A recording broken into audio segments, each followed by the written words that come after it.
All right, everyone. It is good to have you here tonight. It is, in fact, Tuesday, March 4th, 2025, and we're here at the Athens-Clarke County City Hall for the monthly voting meeting of the Athens-Clarke County Commission and Mayor.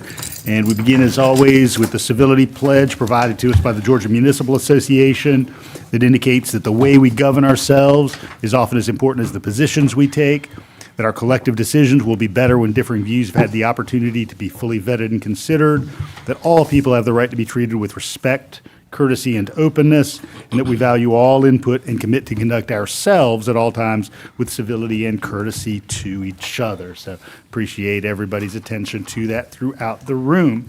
And so we will begin, as always, with a roll call from Clerk Shamika. Davenport. Here. Link. Here. Taylor. Here. Wright. Present. Fisher. Here. Johnson. Here.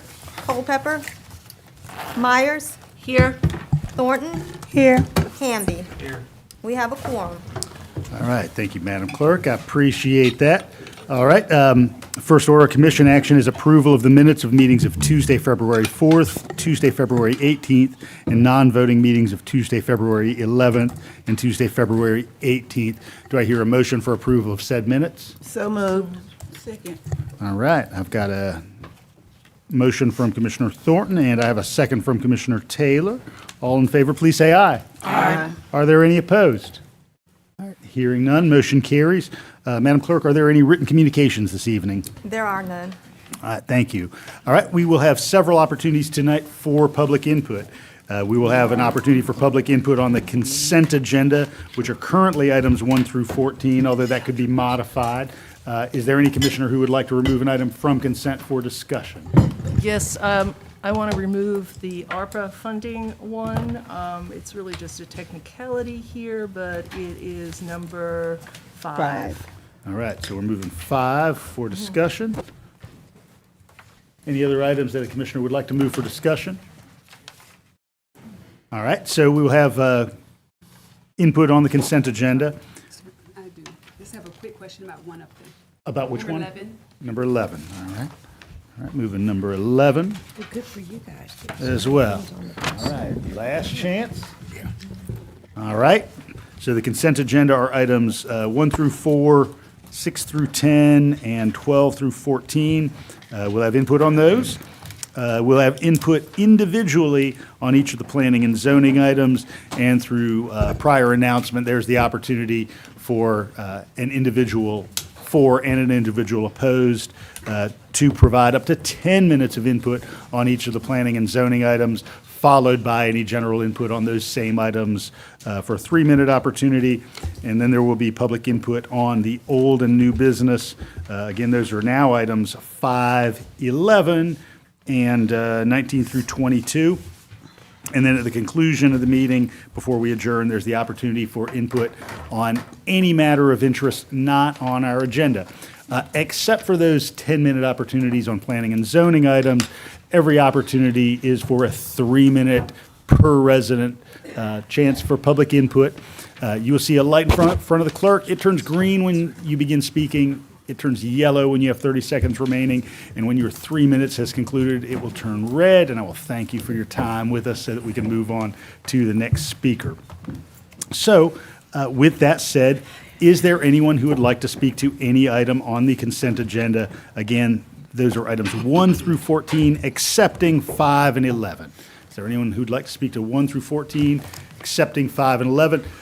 We now have a fancy card repository, so you can place your card in the slot, and that way we can accurately capture your name and place of residence. But if you would begin just letting us know who you are and the item to which you're speaking. Good evening. Good evening. This is Dylan Woolsey. I'm speaking on items 2 and 12, both in support. For item 2, all across the nation, there's many instances of domestic violence, and having additional funding for a clerk to specifically specialize this would be definitely needed and would be very helpful to this community. And then on item 12, on the parking meters, it's often the case that many parking locations are occupied in Athens, which indicates that possibly the price is too low. As if the price was higher, we could have more parking available to many members of the community, as well as generate the revenue and discourage traffic, which parking availability generates.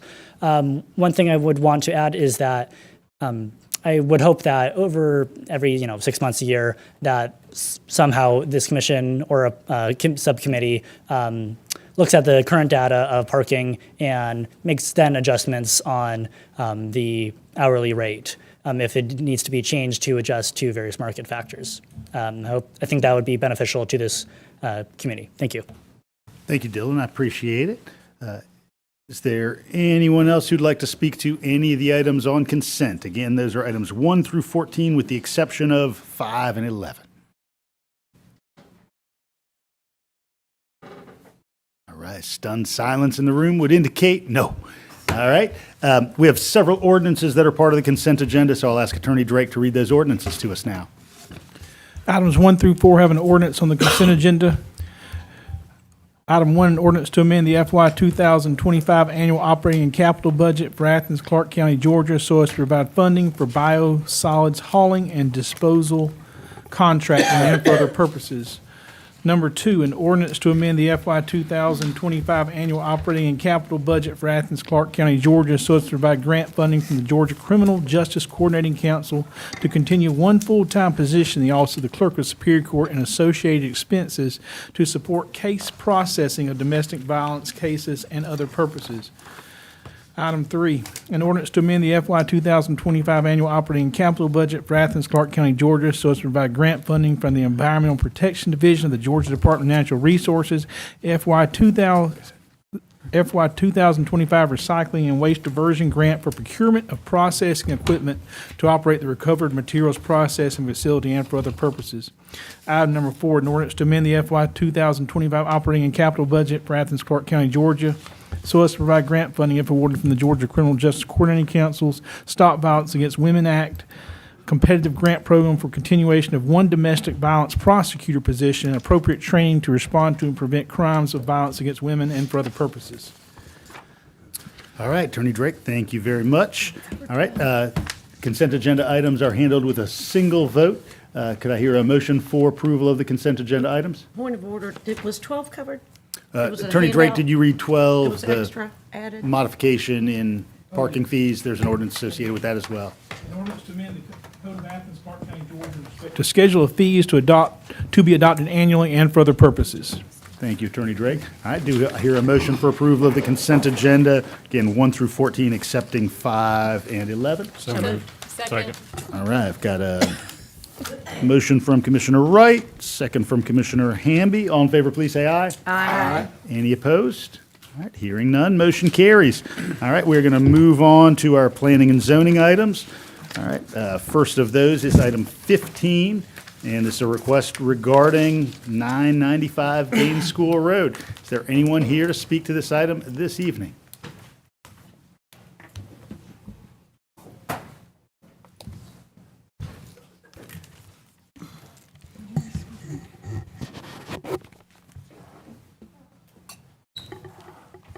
And again, just let us have your name for the record. Luke Strickland. I am the developer, so just here for any questions. Thank you, Mr. Strickland. I appreciate it. Is anyone else here to speak to the Gaines School Road project?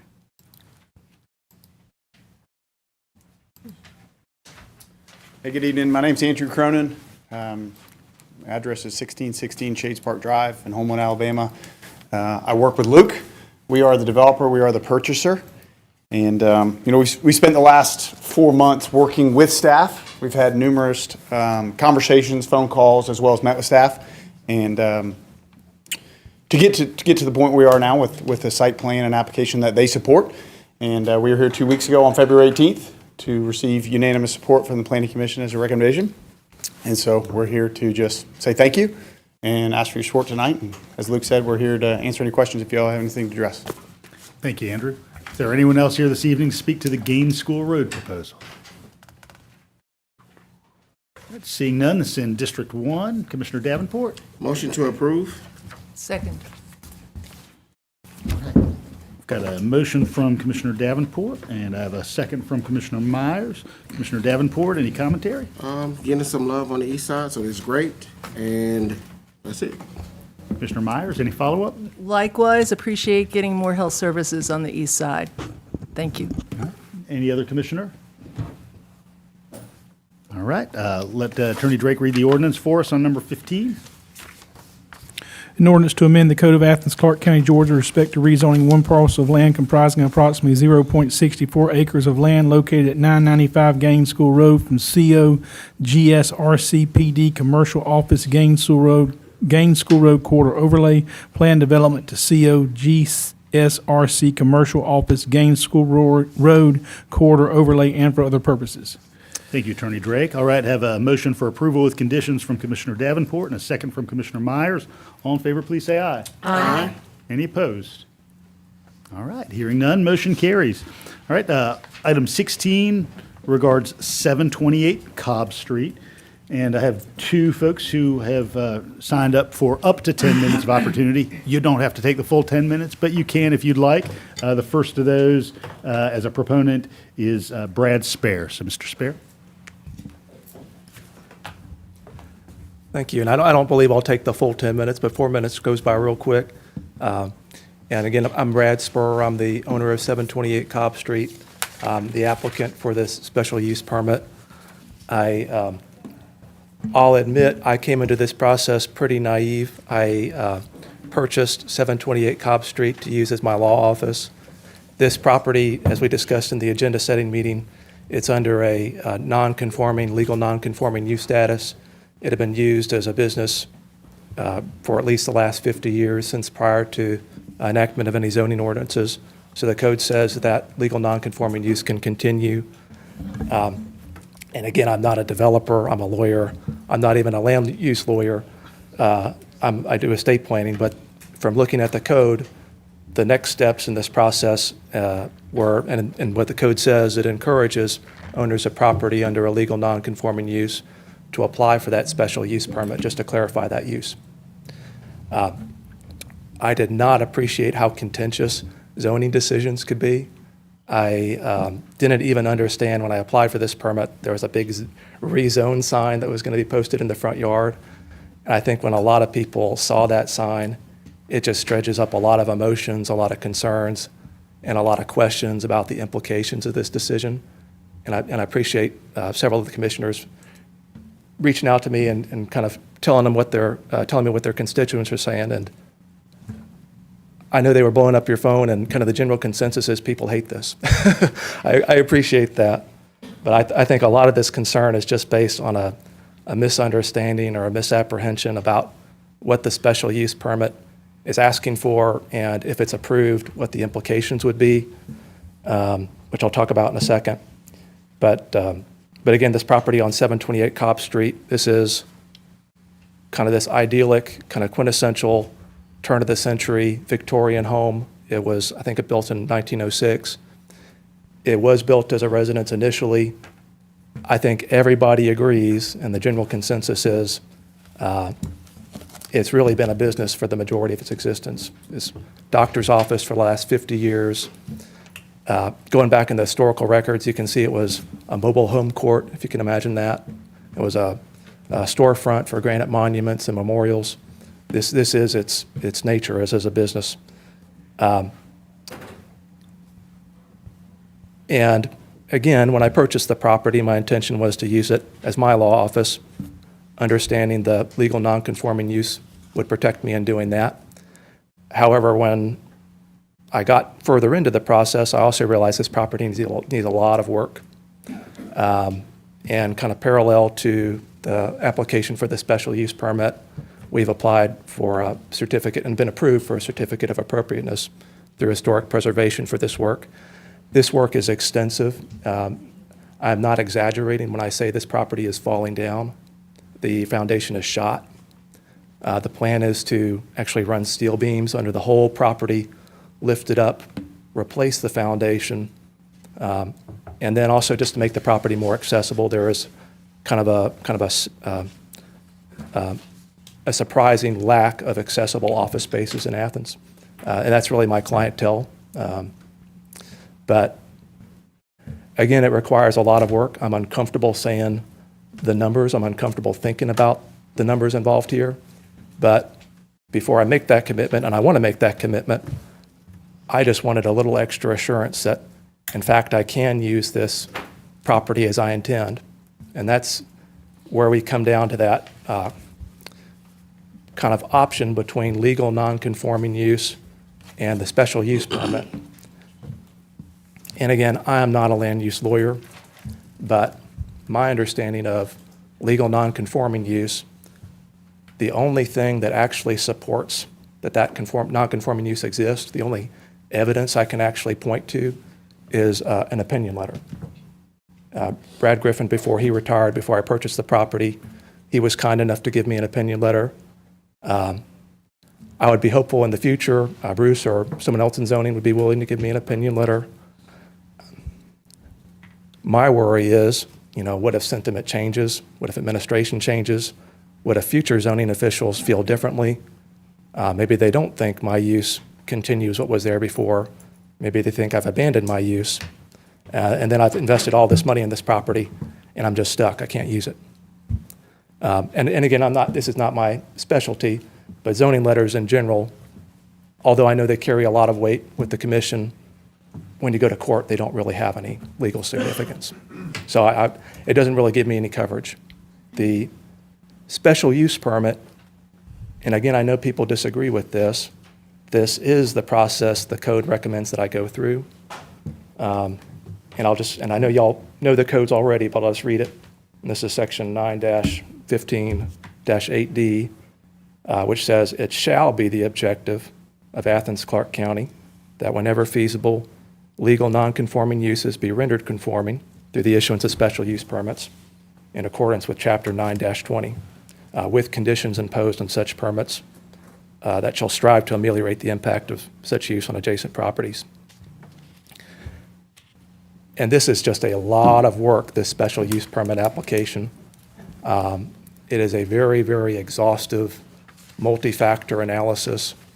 And you can read the code section for yourself, 9-20, factors in concerns about watershed, water supply, traffic impacts. And we've done all this due diligence and done all this work, and it's been approved on multiple levels, staff level through planning, nearly unanimous approval by Planning Commission after vote and comment, with the one condition that I remove some overflow parking in the back, which I'm more than willing to do. And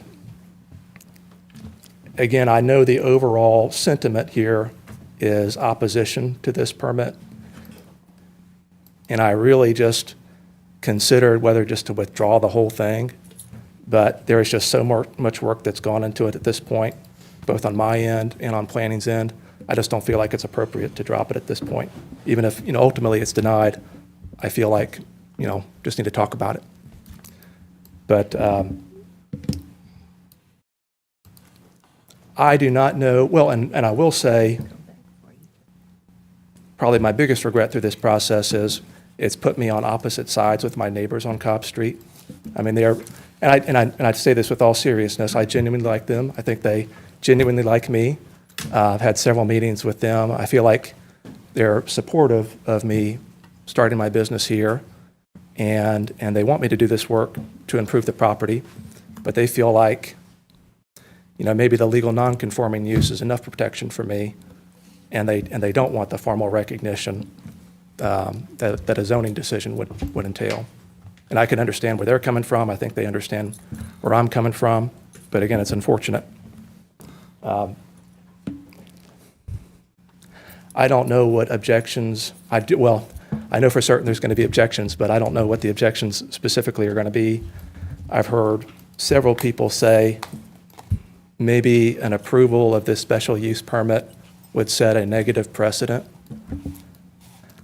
I don't think that's correct. I think this is a limited scope zoning decision that says my property in particular can be used for this use within these parameters. And I know y'all read the application, but the only specific use I'm asking for is professional space and office. I'm not, opening up a gas station or a restaurant or anything like that. It's just going to be me working at a desk. The only way I got here is because of that prior legal nonconforming use. Unless there are other properties out there that are under the same status, I just don't feel like it's possible that this could set a negative precedent. I think in general, and again, I don't know what people are going to say tonight, and I should have appreciated this before, but in general, there's a sentiment in the Cobham area that they really would have preferred somebody moved into this and made it their home. And I get that. The amount of money I'm going to have to put into it to make it safe to use as my business, I could only imagine how much more it would have taken to do that. It basically sat on the market for a while and nobody came forward. And there is also no overarching value or reason that it needs to be made a home. It's been a business for almost a century now. I realize there's a lot of emphasis put on the rights of homeowners and their rights to enjoy their home. But as the owner of a property that's been used as a business, I also have some vested interest here. Thank you, Mr. Spur. Appreciate it very much. Thank you. I did use the full 10 minutes, sorry. I do also have, in opposition, Stephanie Lynn signed up, and so I'll call Stephanie forward now. Good evening. Hey, I have a couple of a visual aid. Do you mind if I? You can hand it to the attorney, yeah.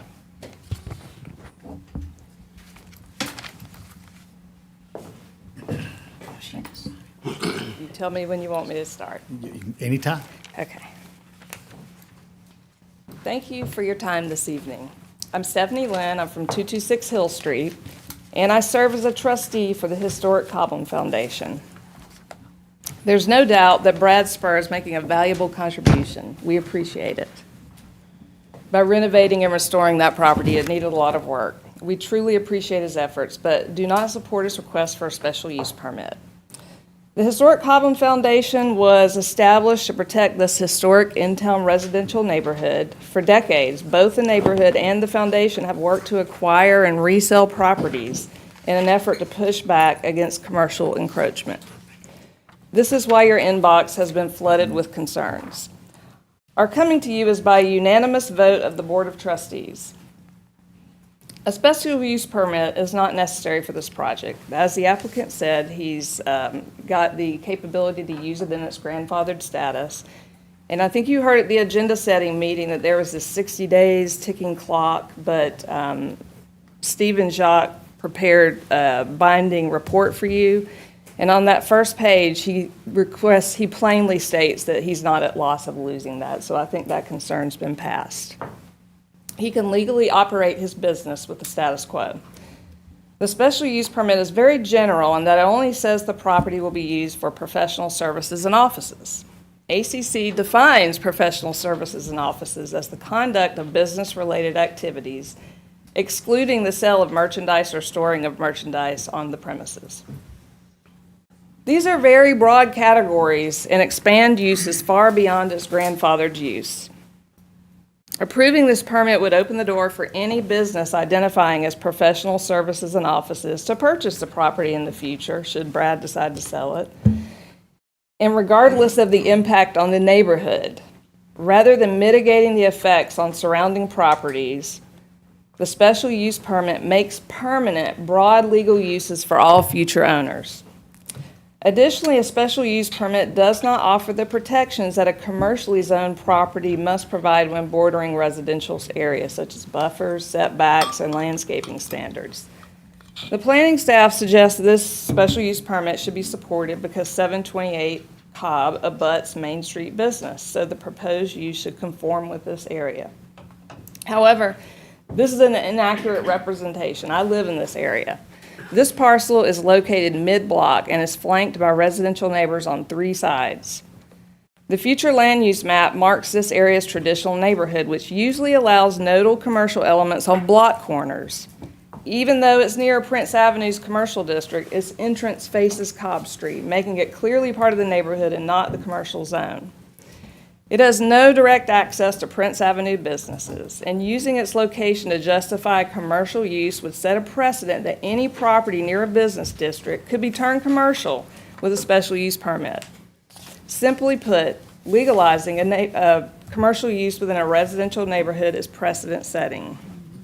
And once a property is officially zoned for commercial use, even with a narrow definition of professional services and offices and a 12-month abandonment clause that the special use permit provides, it becomes the de facto use of the property. This significantly reduces the likelihood of this lot ever returning to residential use. Further, approval of this application would establish a precedent that will further diminish the residential character of the area by establishing an unallowed special use permit foothold in this neighborhood and opens the same door in all of your neighborhoods. So let me explain why I think it's an unallowed special use. The special use permit was requested by the applicant and supported by 915.8, which he read to you. You know, the objective to make legal nonconforming properties rendered conforming through special use.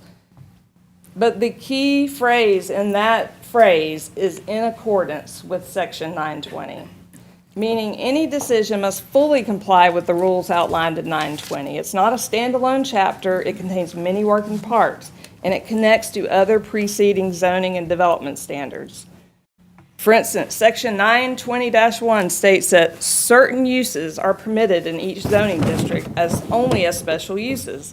So the next step in that analysis is to check the permitted uses in Chapter 972 in the matrix of permitted uses, which I have sent to you a condensed version.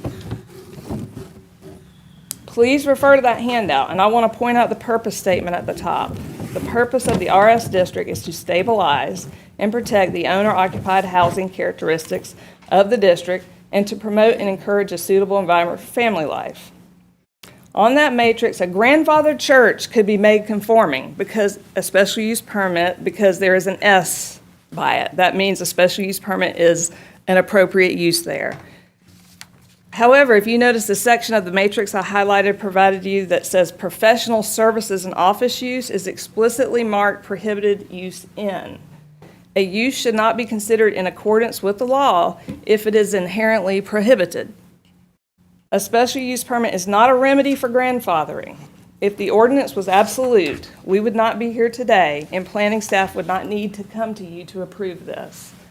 The community relies on your judgment and complete analysis to ensure every application follows all parts of the law. Commissioner Thornton. Yes. You asked a very astute question at that agenda setting meeting. You asked if there was a precedent in the RS8 zone to take the action that the applicant and planning staff are asking you to take. To the best of our knowledge, no such precedent exists. The Bloomfield duplex example provided at the agenda setting meeting was inaccurate because this body, some of y'all on here, denied that request, and that was your right. That case had the same legal elements, but was allowing a multifamily residential use in a single-family neighborhood. This case is even more egregious because it's a commercial use. I personally believe elected officials should adhere to the do no harm principle. Maintaining the status quo doesn't harm anyone. The property owner can proceed with their project and operate their business. Approving the special use permit might offer a minor benefit of comfort to the owner, but it could set a troubling precedent for all single-family neighborhoods in Athens. How will you justify to the next professional services firm that they can't establish their business in a single-family neighborhood with a special use permit if you make an exception in this case? Are you not creating yet another grandfathered exception? So I urge you and your fellow commissioners to deny this request, as it could have lasting consequences for our single-family residential neighborhoods. I thank you for your time, and I'm going to turn this over to a few others who are here to speak for the neighborhood, and then we'll ask everybody to rise that's here supporting our position. Thank you. Would you like to consider continuity of the 10-minute time, or would you like to begin a 3-minute opportunity for latter speakers, because you've got about 2 minutes and 20 seconds left in the 10 minutes? 3 is fine. All right. Thank you. So we'll go ahead and continue with normal 3-minute opportunities for anyone who'd like to speak for the 3-minute opportunity to the Cobb Street proposal. Good evening, and again, just leave us your name for the record. Okay. I'm Gwen O'Looney. I'm at 626 Cobb Street. And I come before you tonight as someone that's looked at this issue citywide.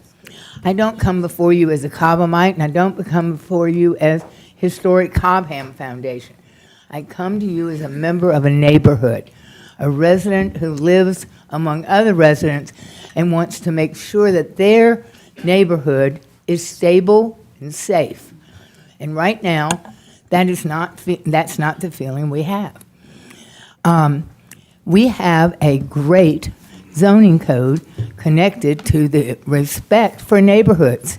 If you look at the ACC code, you will find that it cares about people who live in their homes.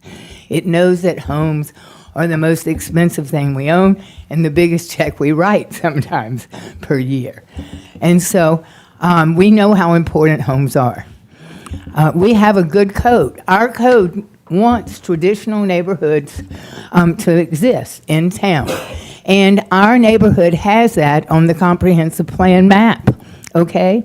But that definition, in its definition, it specifically says that commercial zones should be only on corners.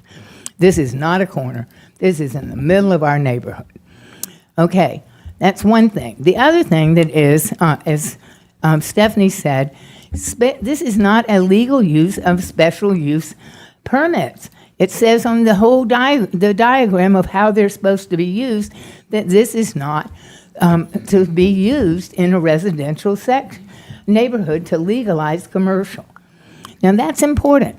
There are 2 violations there that go against this being a legal way to legalize a legal property. This is already a legal zoning status. This young man, he says he's naive, and we all like him, but we're not naive. We have lived there we've seen for 50 years from the beginning of zoning. This lot was fought about and made non-conforming. And we have been there, we have seen, next door was a hospital, this was medical services. If you look at the map, our staff continues to say that we're a healthcare node. That node should not include residences. Right after I was mayor, we fought the Athens Regional Medical Center wanted to knock down 56 homes to make. So we know very much how strong the medical community is and how much it needs to expand, and you see it all over town. But anyway, tonight, if you look at that section 920 on on special use permits, you'll see that tonight you are the end result, and you are the first time that all of the impacts on the surrounding neighborhoods are included as a responsibility for looking. Thank you, Do your Gwen. job. Deny this. Appreciate it. Is there anyone else here to speak to Cobb Street?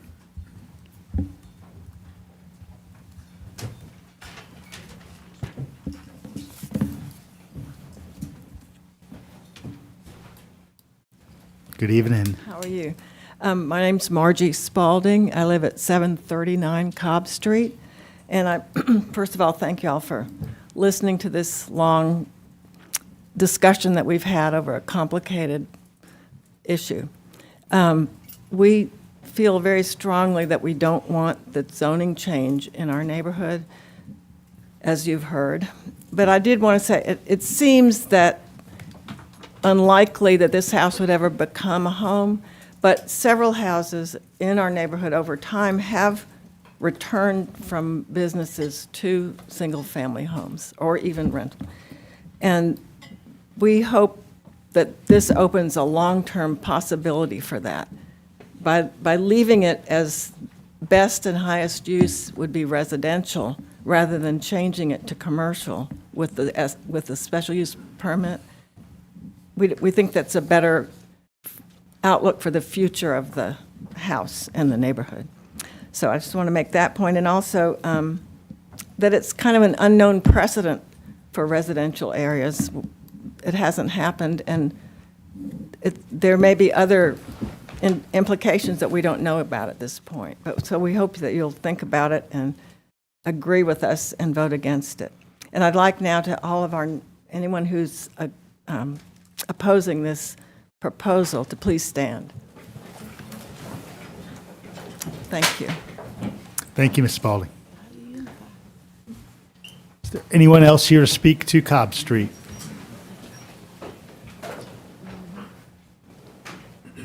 All right, I'm going to turn to District 2 Commissioner Link for a motion. Yeah, I'm going to make a motion to deny. I'll second. Okay. All right, I've got a motion from Commissioner Link for denial, a second from Commissioner Myers. Commissioner Link, would you like to make any brief comments? Yeah, I mean, this has been a really complicated and confusing issue, you know, and on the surface, it doesn't seem like it should be. The conversation that was had in the Planning Commission led me to believe that there was a ticking clock on the continued use. But further investigation of the code makes it clear that there is no ticking clock. By going through the HPC process and getting that COA, the applicant clearly complies with code in indicating continued use. So there didn't seem an urgency to approve this special use, and the neighborhood is clearly leery of it. You know, and the second thing is that this is not a use allowed as a special use according to the use table in section 97-2. I understand the applicant was compelled to pursue that special use because of the word in the coding in 915-8D, which encourages them to, whenever feasible, legal nonconforming uses be rendered conforming through the special use permit process. I believe the key phrase is whenever feasible. It's not really feasible to render this conforming because it's not an allowable special use. So that's really what gets me. And you know, I've had lots of conversations with a handful of neighbors who helped point out some of these details to me, and I reached out to staff and was assured that the applicant can continue that use. So that's why I'm making the motion to deny. Commissioner, any follow-up, Commissioner Myers? No, I just think at this point, having gotten really good on special use permits, thank you for the lessons I've learned on this in such detail, that it's, by denying it, it addresses some of the concerns that are quite valid of the neighbors, and it's also a situation where it's going to allow the owner to move forward with his plan. So it seems to be something that works out for everyone in this case. One of the things that I was just learning today, I've spent a lot of time on other ordinances defining terms. As I mentioned today, you know, defining what an invasive species is. And until I thought about it, I didn't realize there was no official definition of an office in here. And so I didn't even, you know, go down about what that could mean. So the grandfathering does limit the kind of office to what's being presented here. So anyway, I'm good. Thank you. Thank you. Commissioner Thornton? I want to thank Commissioner Link for doing the research and getting more information on this. I try to be consistent in what communities ask for because they got to live there. I know we get into all the other negatives, but I just got to drive through the area. I don't live there. So I try to respect folk and their wishes in their area. I'm definitely going to support Commissioner Link's motion, but it hardens my heart because I was at a meeting today, and we're talking about you guys coming together, and I was at a meeting today where another community is being disenfranchised because they're not organized like you are. They don't have the same contacts. And if they do, it gets changed. it gets changed. I hope that Cobb will lend their expertise and experience to other communities when they come to you, because there are other communities that are being devastated because they change procedures, come up with all of these studies. You don't need no study for Cobb, right? You don't need no study. But other communities need studies.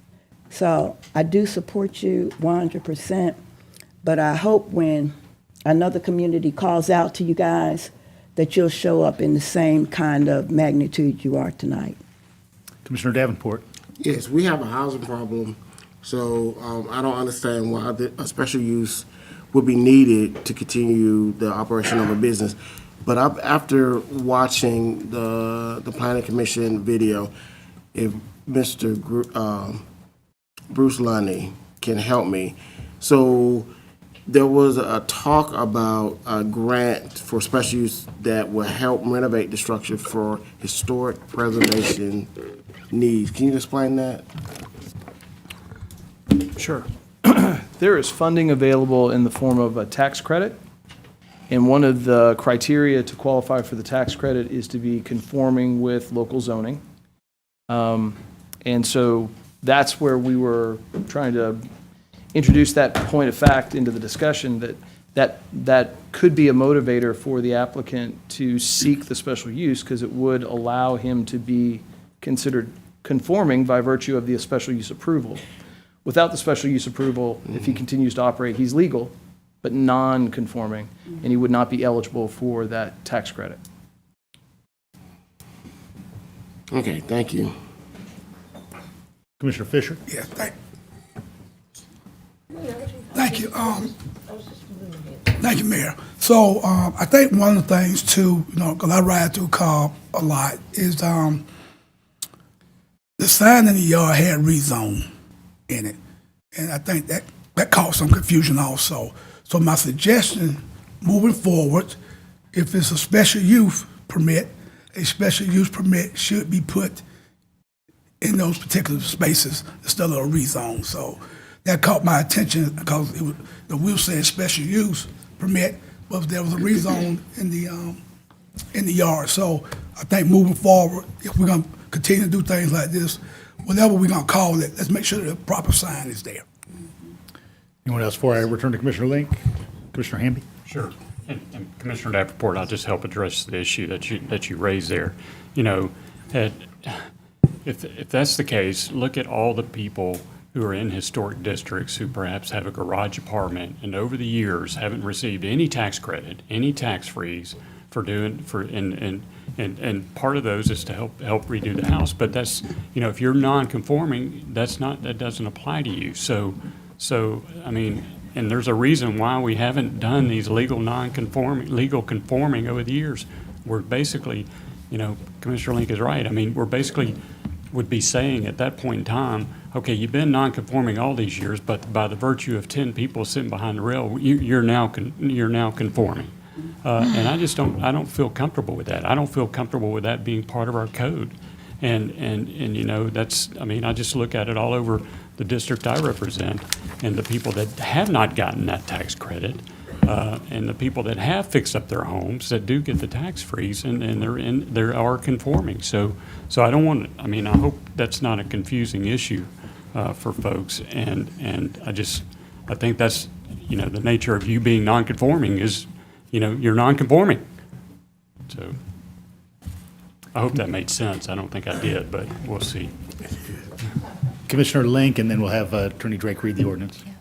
Yeah, I mean, I had some discussion with some folks in the neighborhood about the possibility of, tabling this and sitting down and having a discussion about adding some conditions to a special use permit that would have put further restrictions on this property than are what already in place with the extended current use. But it was clear that the community really did not want a special use permit on that property. And I feel like maybe we need to revisit our code and, make it clear, what the actual purpose of a special use is versus a existing non-conforming, and address that whenever feasible clause. What is considered feasible? Because in this permitted use table, it's not feasible to have that use. So it would be that existing non-conforming. So I feel like we might need to clean up our code a little bit to make this process clearer. And, I'm really grateful that this applicant is taking on this property. It is a big job. And, I am concerned about the renovation of it. And I want to point out that Historic Athens did come out with a statement opposing the special use as well. So there's that. But I do wish him the best of luck, and I'm sorry this has been such a tedious process. Attorney Drake, if we could read the ordinance. An ordinance to amend the Code of Athens-Clarke County, Georgia, with respect to special use approval in the RS-8 Single-Family Residential District for one parcel of land located at 728 Cobb Street and for other purposes. All right, that motion on the floor from Commissioner Link, seconded from Commissioner Myers, is denial. All in favor of the motion, please say aye. Aye. Any opposed? All right, hearing none, motion carries. All right, we are going to move on to item 17, and 17 regards .9 acres located at 1055 Hull Road, Hull Road.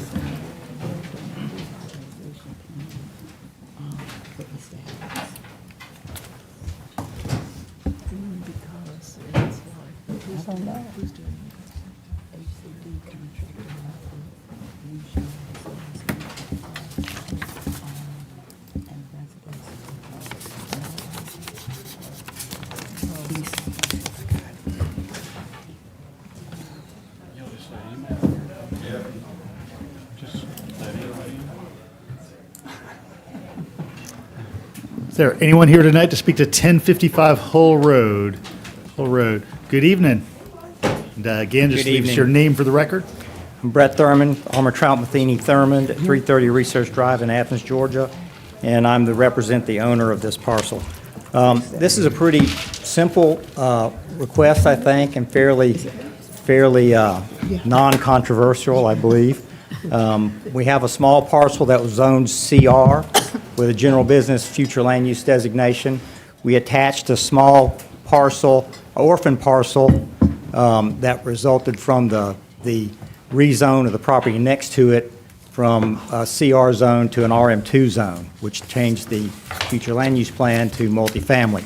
So I have a combined parcel with a CR zone and a RM zoning, and the future land use is different in both of those as well. So the multifamily is the underlying future land use plan for the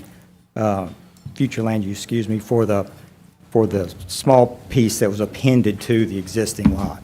We asked for a rezone to CG, and to correct to align the future land use plan with the zoning. This is a small parcel. It's the culmination of the work we've done to extend Tally Crossing toward Voiles Road. It extended the private drive that goes down to Hull Road, so we meet that intent, we meet that plan that was done or discussed and began 10 years ago. There was a condition about extending sewer to the property. That's already been done as part of the development. The road's in and the sewer is under the road and on the property right now. So I think we're in good shape. So I'll take any questions if needed. Thank you. Thank you, Mr. Thurman. Is there anyone else here to speak to 1055 Hull?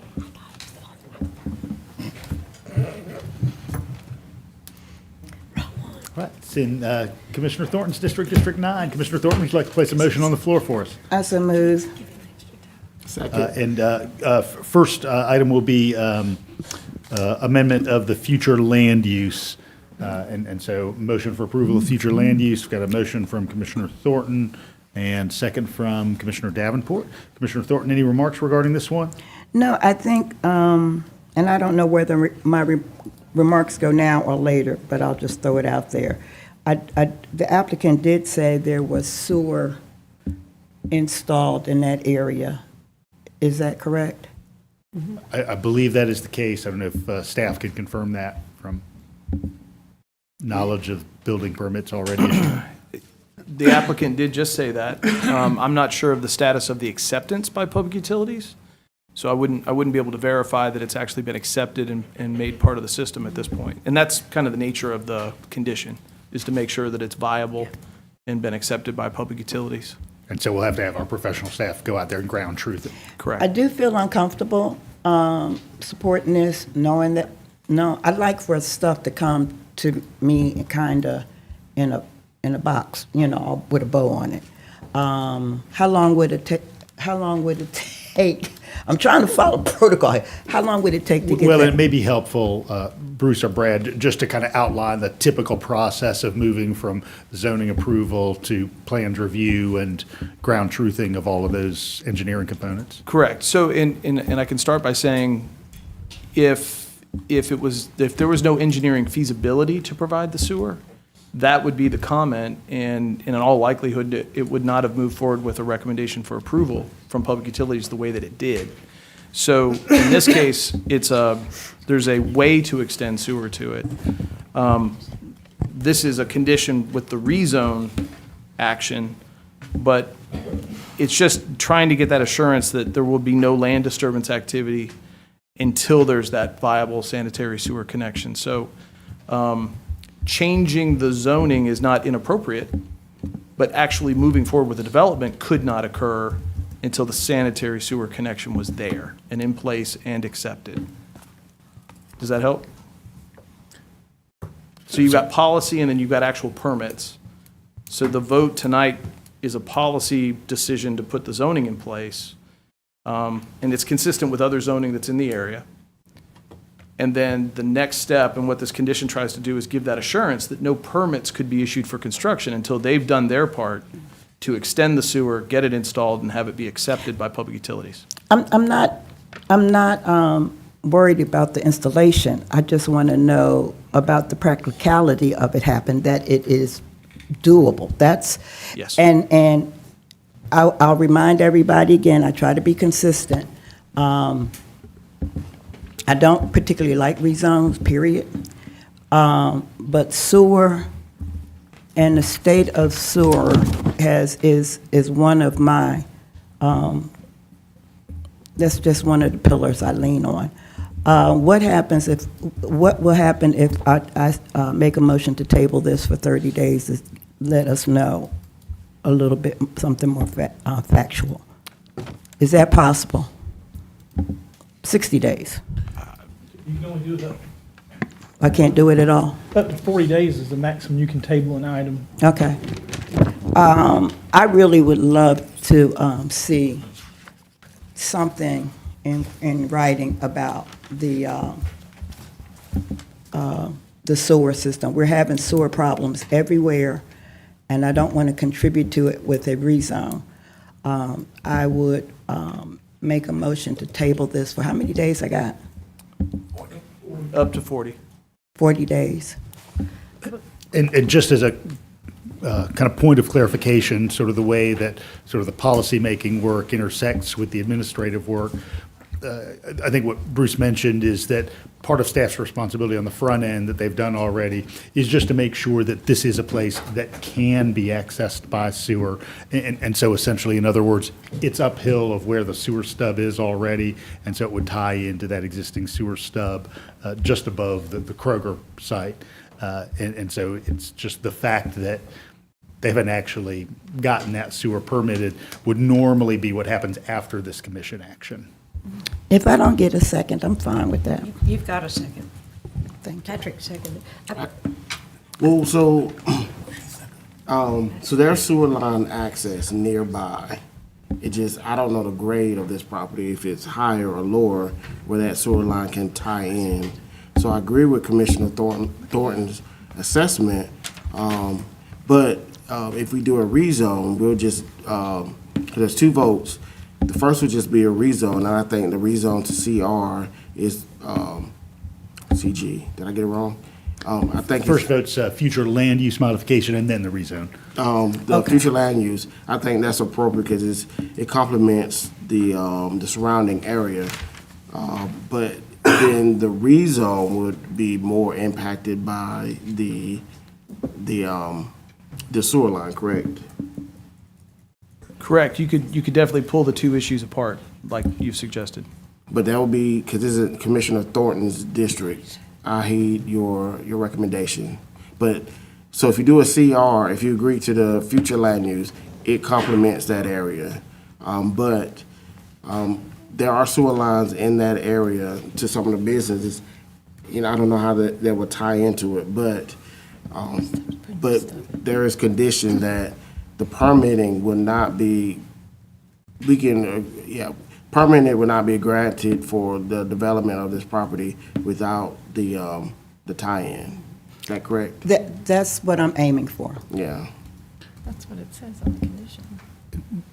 Bruce, just sort of identifying order of events. Yeah, so the sewer extension will be made possible through the sewer main extension in the neighboring townhouse development.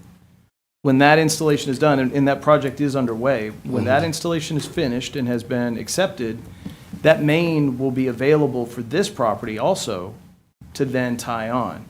But until that project's complete, that sewer main is not available to this parcel that we're talking about here tonight. So there is progress being made. There's already permits that are active for that sewer main to go in. It's just not there yet. But I understand the concern, and I understand the point.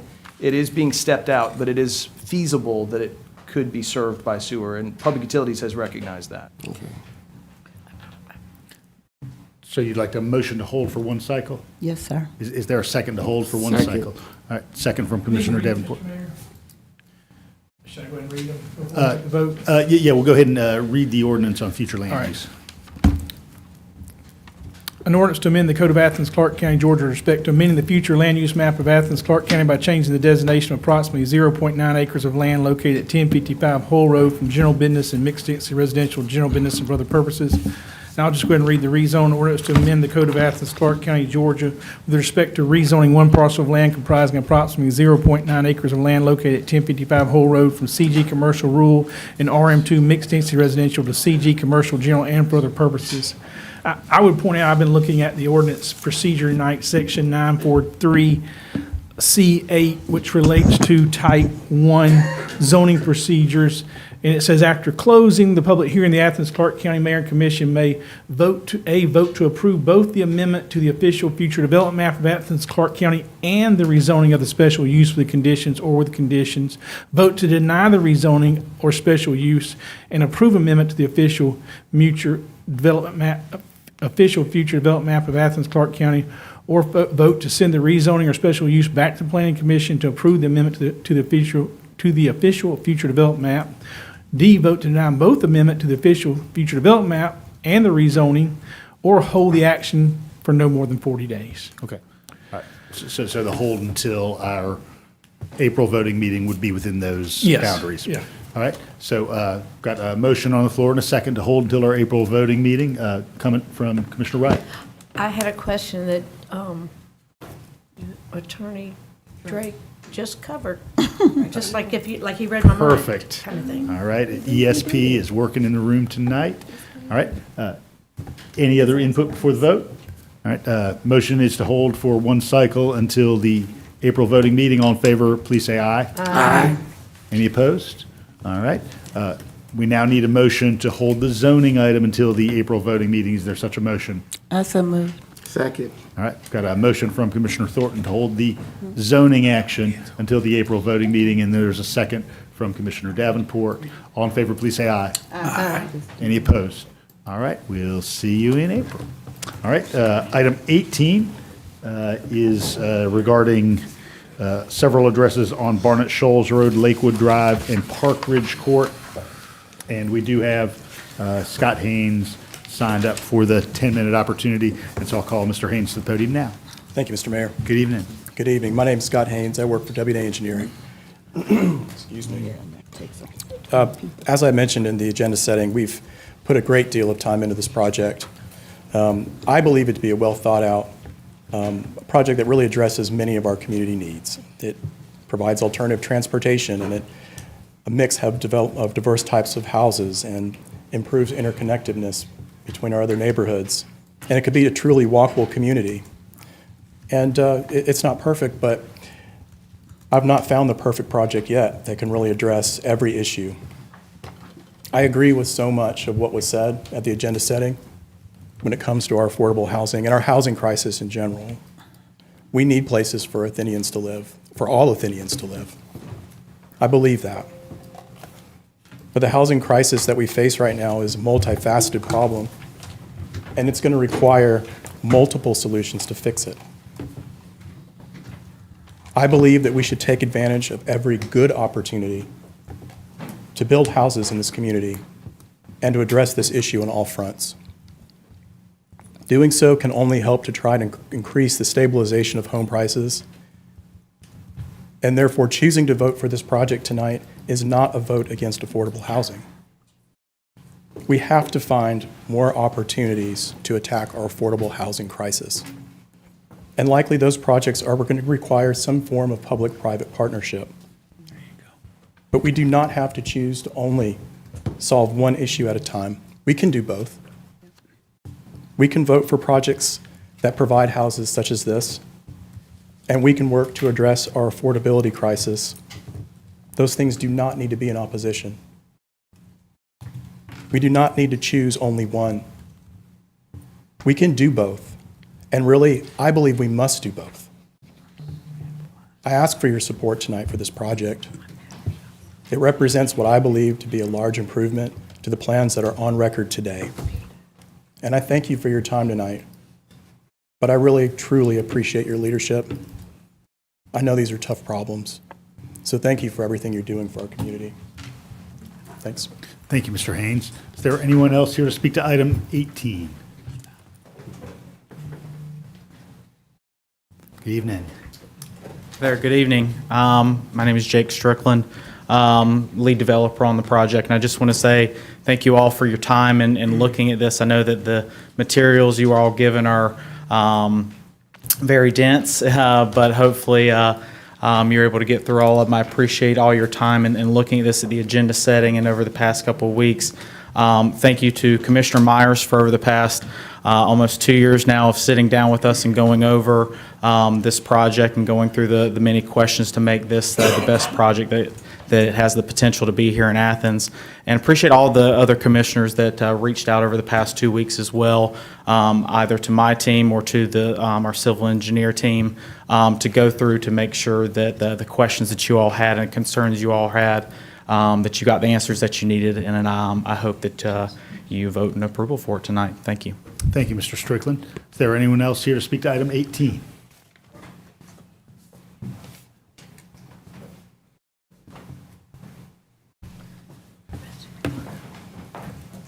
Good evening. Good evening, Commissioners. My name is Kent Middleton. I live in the Green Acres neighborhood on the east side and meet frequently with some east side leaders. We meet monthly to see if there aren't ways that we might suggest ways to make the east side more safer and better connected and perhaps create a better sense of place. And I think this project, I can't speak for that whole group, but this project, I think, clearly serves a lot of those goals. It's got a variety of housing. It's got single-family housing. It serves the missing middle, which is oftentimes presented and misrepresented, and I think in this project actually offered.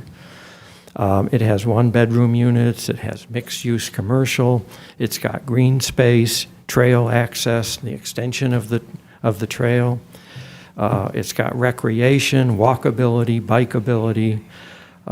It's compatible with the comprehensive plan and the strategic plan, and should be a model for future developments, I would think. So thank you.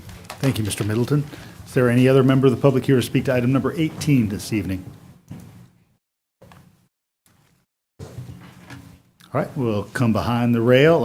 Ask any commissioner to place some motion on the floor. I'll make a motion to change the first part of this, the future land use map. All right, I've got a motion for approval of the future land use change from Commissioner Myers. Is there a second? I'll second. All right, got a second from Commissioner Link. Commissioner Myers, any remarks regarding the future land use modification? No. Commissioner Link? Nope. All right. Any other input from members of the body? All right, all in favor, please say aye.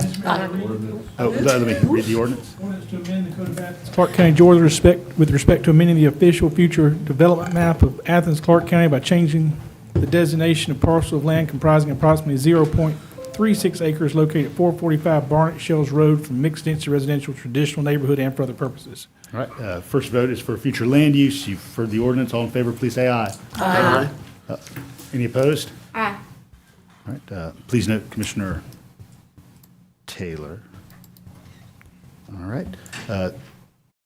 Second action on this is approval of the rezoning. There's a commission-defined option, so I'll turn to Commissioner Myers. Yeah, I want to make a motion to accept the Myers CDO Commission-defined option. I'll second. All right.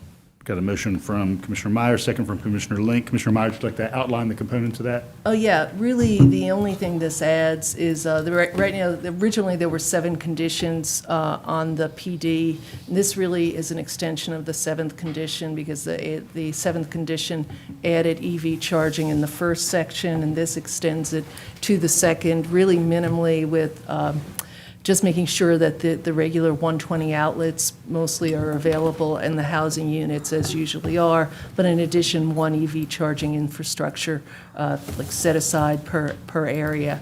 I also wanted to mention the traffic calming was brought up at the agenda-setting meeting, and I've shared this with everyone, but the developer shared with some drawings with us that I distributed to my colleagues here, that there are 3 raised pedestrian crossings already and a small roundabout, also with close tree plantings that became a visual cues to slow people down as they're driving, I should say.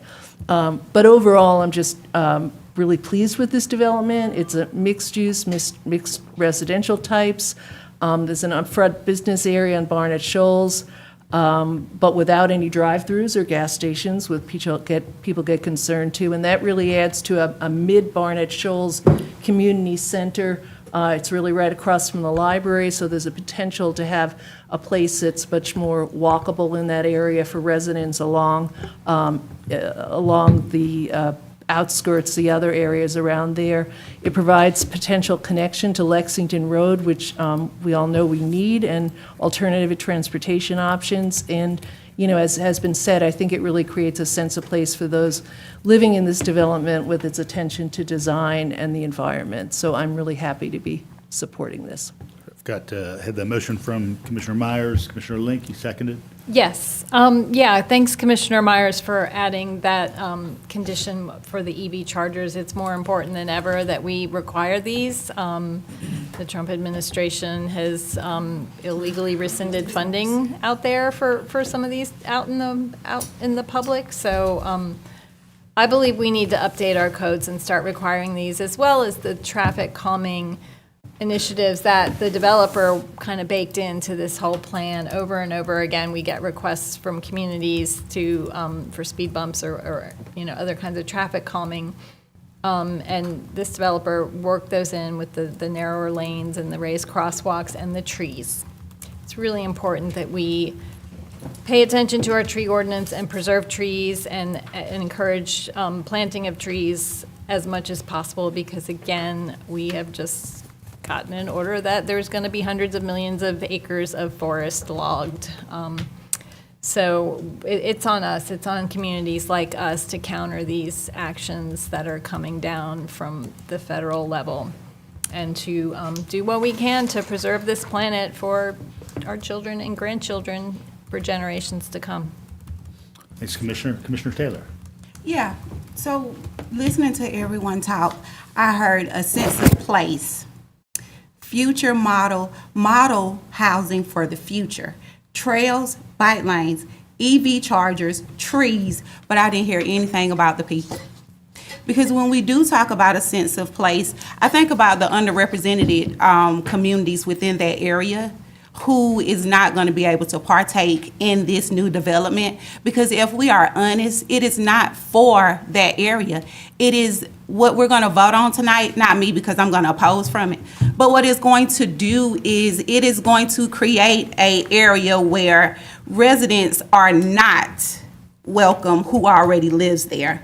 It is going to be where new people can move in and they can have a sense of belonging, but not necessarily some of the people that put you in your seat or put me in mine. Some of the residents on Indiana Avenue, though they didn't show up, they don't approve of this. And so as the representative, I'm not moved by pretty promises. I'm moved by reality. And the traffic coming is fine because we do need that in that area. But the fact that, and to the developer's point, we don't have to choose whether we get houses that people can actually live in or like high-scale houses like this development. But what we're constantly voting and approving are the high-end housing that suggests that residents really don't belong in Athens-Clarke County, that developers from out of state can come in and give us pretty pictures and false promises that when we build this, then people who already live in houses are going to move and they're going to live over here, and then the other houses are going to be freed up. And that's not the case. And if we're honest, we can look all up and down Barnett, Shoals, and Lexington Road for developments that have been voted on. And a lot of folks can't even get into those developments, and they're not even at full capacity. So we're steady building, and there is no relief. And so I'm very disappointed at this body. And I know we're supposed to have quorum or decorum, but we're very hypocritical. My 2 cents. Got Commissioner Thornton. I'm going to, first of all, I'm going to agree and support Commissioner Taylor's comments. But I am going to support this. Of course. I don't think that the developers are all the bad guys. Our policies and our zoning, and even that report that we got from Georgia Power gave a very objective perspective of why housing is going the way it is going. I don't think that this body, since I've been on the commission, has taken seriously the folk that are below the 80% AMI. I really don't think so. I don't know why housing for low to moderate income people has to go through HCD, through workshops and studies.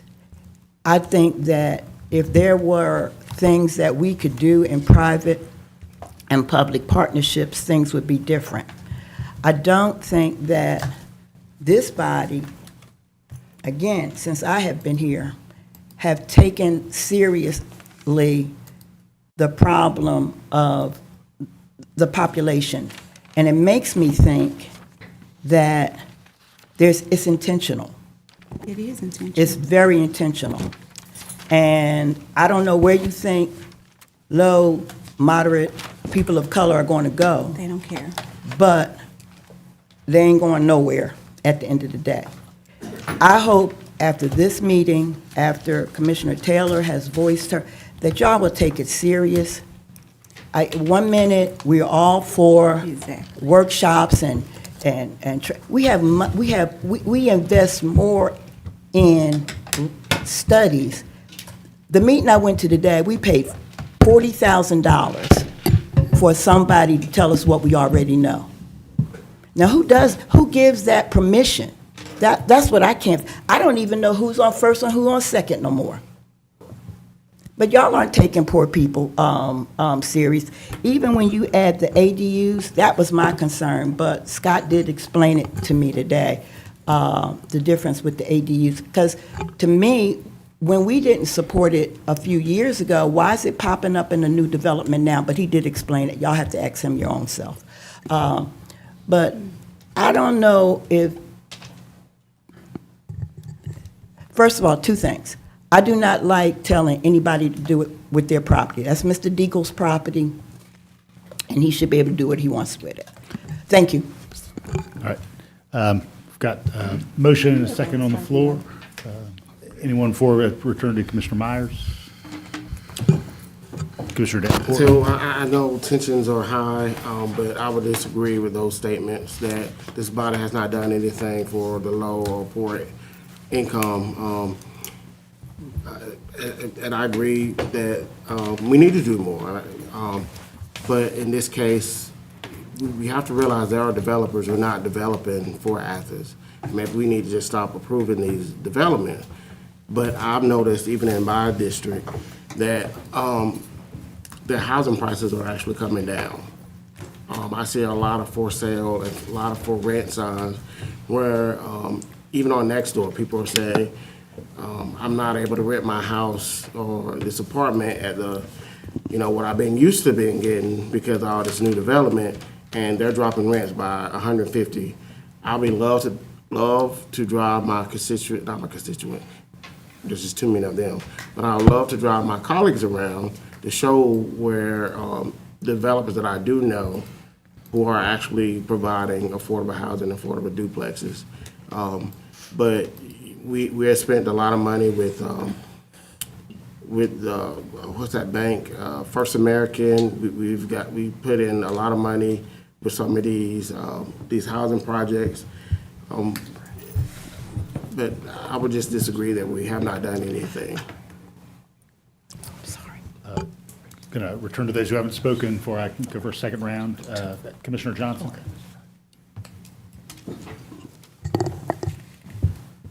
Thank you, Mayor. I was sitting here thinking, and I agree with Commissioner Taylor.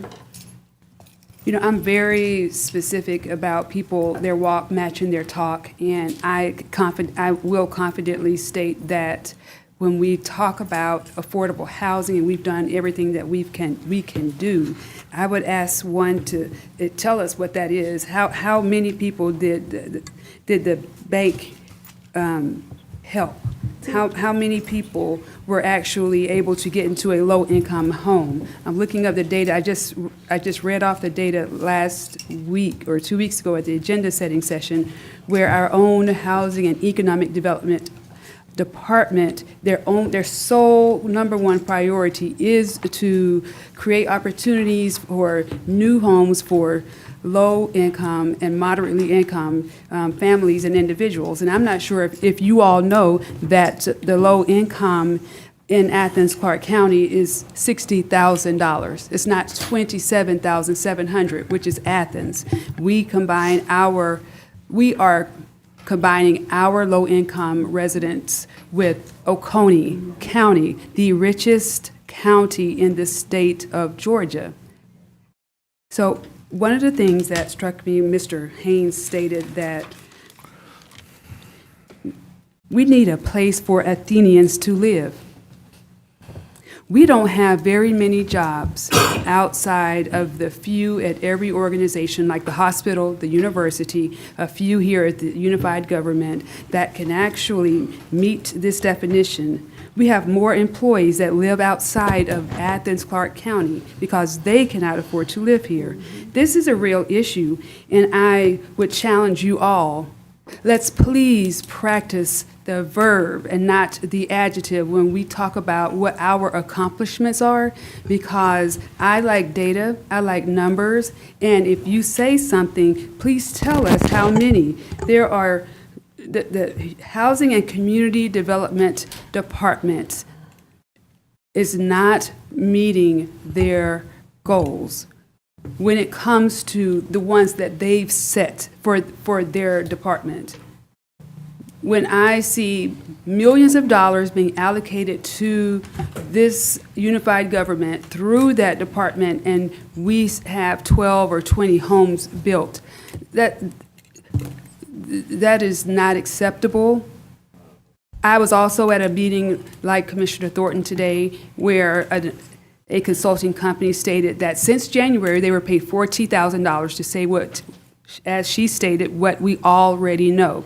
I have more to say on that later, but I just want us to say, back up what you're talking about. Thank you, Commissioner Johnson. You're welcome. Got Commissioner Hamby? Sure. Thank you, Mayor.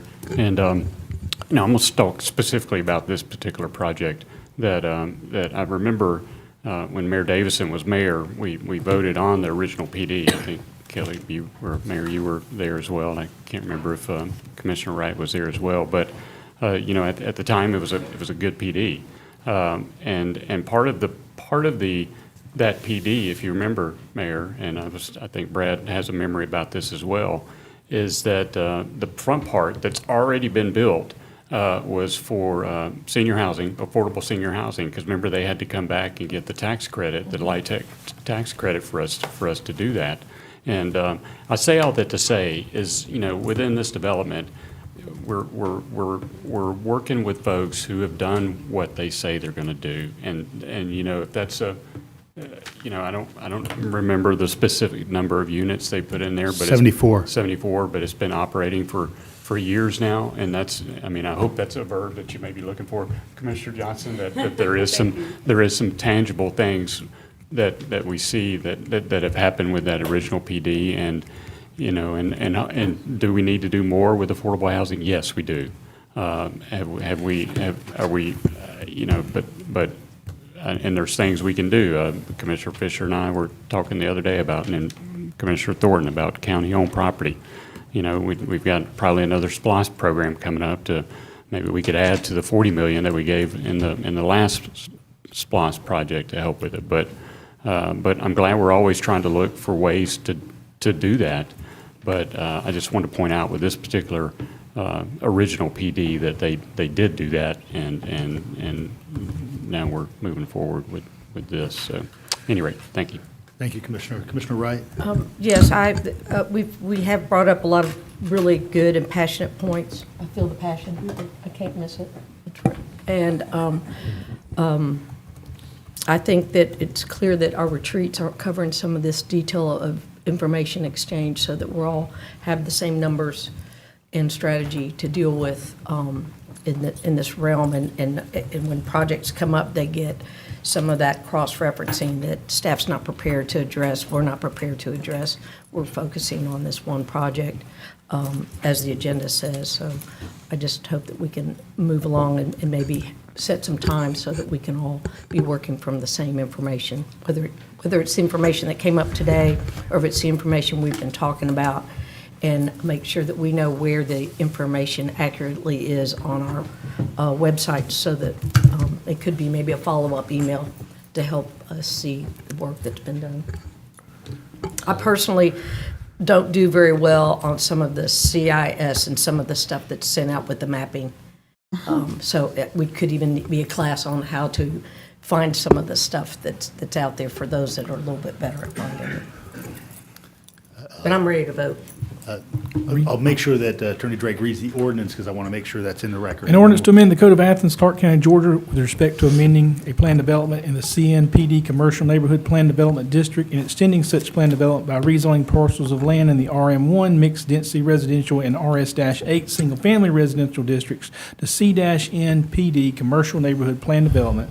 Said amendment and expansion affecting 8 parcels of land at 445, 605, 705, and 1015 Barnett Shoals Road, 190, 200, and 210 Lakewood Drive, and 162 Park Ridge Court, the impacted portions of which comprise approximately 90.22 acres in total and for other purposes. Thank you, Attorney Drake. Go with a second round. Commissioner Myers? Yeah, I will reiterate what I said 2 weeks ago, and I hope we will have a work session so that we can have the time that we don't have in a retreat to really spend time at talking about affordable housing and what we as a county can do.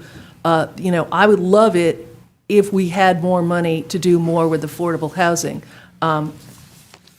In general, affordable housing funding does not come from local governments. It comes from the state and the federal government. So if we want to take more money and use it and use the property, the property that we have, I think that there's ways that we can explore this and ways we can explore zoning, but we have to do it in a setting where we have enough time to discuss the issues, to come up with strategies and such. Right now, we're talking about the development that a private development company has put together, and I do want to reiterate for the record, these are not people from out of town. They live here. They live here, they work here. This is part of our community. And so I do want to make that clear. We also talk a lot about private property and the rights of owners. I would love it if we could be helping to subsidize private developers. I don't see a way forward to that unless we have this work session and someone tells me some way. But when we have that way to do that, I will be pushing that as much as I can.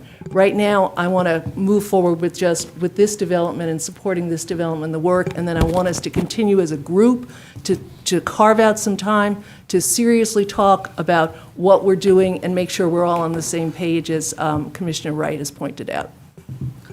Got Commissioner Taylor, Thornton, Johnson, and Link. I'm ready to vote. Commissioner Thornton. I would like to, just for the record, say that for the last 3 years, we have hosted affordable housing meetings. And some of you have come, and some of you have never come. But the purpose of the meetings were to not just have people on a panel. It was for, I thought staff was going to be taking back some of the things that they heard and implement.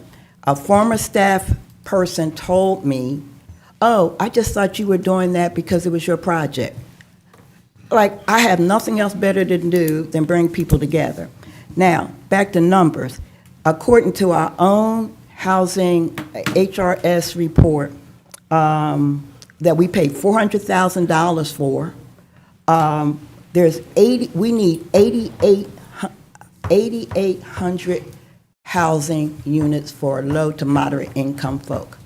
I expected when that number came out, that staff would have came back, okay, we need 88, here's a plan, or what is the plan? The other thing, talking about data, nobody, in small groups, people are talking about this influx of folk, the 30 to 60,000 people coming in here. And a staff person told me, well, we don't want to alarm people. Well, that to me means that's why some of these apartments are vacant, because you're building them because you're expecting this group of people to be coming in here. It does not address the folk that are already here. So when we talk about numbers, 8,800 is what we need. We have no plan. April the 4th, there's going to be a town hall roundtable discussion with developers and contractors to find out from them what is the barrier. You know, what is the barrier? Why can't you build affordable housing? What can this government do to create those partnerships? And I don't think the government should be responsible totally on building houses. That's not just our job. We need more public-private partnerships.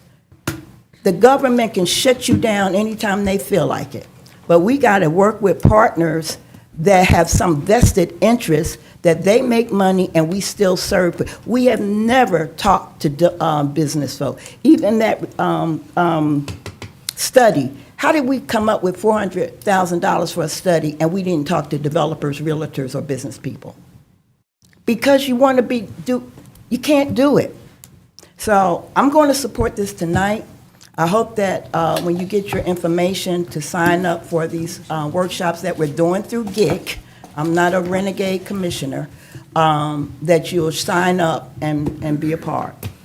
Commissioner Johnson and then Commissioner Link. Thank you.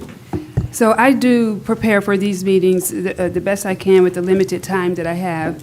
And let me first start by saying that I think I sounded very personal, and I'm not personal against the developer or the project. I think I am very passionate about this body, the 10 of us, and I know we all ran on something related to affordable housing. our results just does not show that. I don't have a problem with the developer, and I want them to develop that project. I won't support it because I want to take a hard stand for us to think about what affordable housing is. And it's not, there's not enough. But let me give you the numbers that from my research. So from the Housing and Community Development Department in 2020, they invested $1.2 million in 56 subsidized rental units. This is right off the website. In 2021, built 20 new affordable homes for $1.5 million. 2022, 18 new affordable housing unit HUD funds. Again, HUD is $60,000, not $27,700 for $1 million. And in 2023, $957,320,000 for 12 homes. If anyone needs any data, let me just finish with 2024, 15 new affordable housing units, $1.2 million. I won't support this, but it's not personal towards the developer. This is a message for the other 9 or 8 individuals behind the rail who all ran on identifying opportunities to look for affordable housing in real life. I've got Commissioner Link and then Commissioner Davenport, and then I've got some additional data, and then we'll move to a vote. Commissioner Hamby pointed out our SPLOST money. We put almost $40 million into an affordable housing fund with our last SPLOST program, which is pretty unprecedented for a community of this size. I know Atlanta puts a whole lot of money into affordable housing, but they're Atlanta. And we're seeing the fruits of that coming up just a couple blocks away in the North Downtown project. Folks are moving in there as we speak. Granted, it takes a long time for this stuff to get off the ground, but we've approved hundreds and hundreds, probably thousands of bedrooms just in the past couple years of workforce and affordable housing.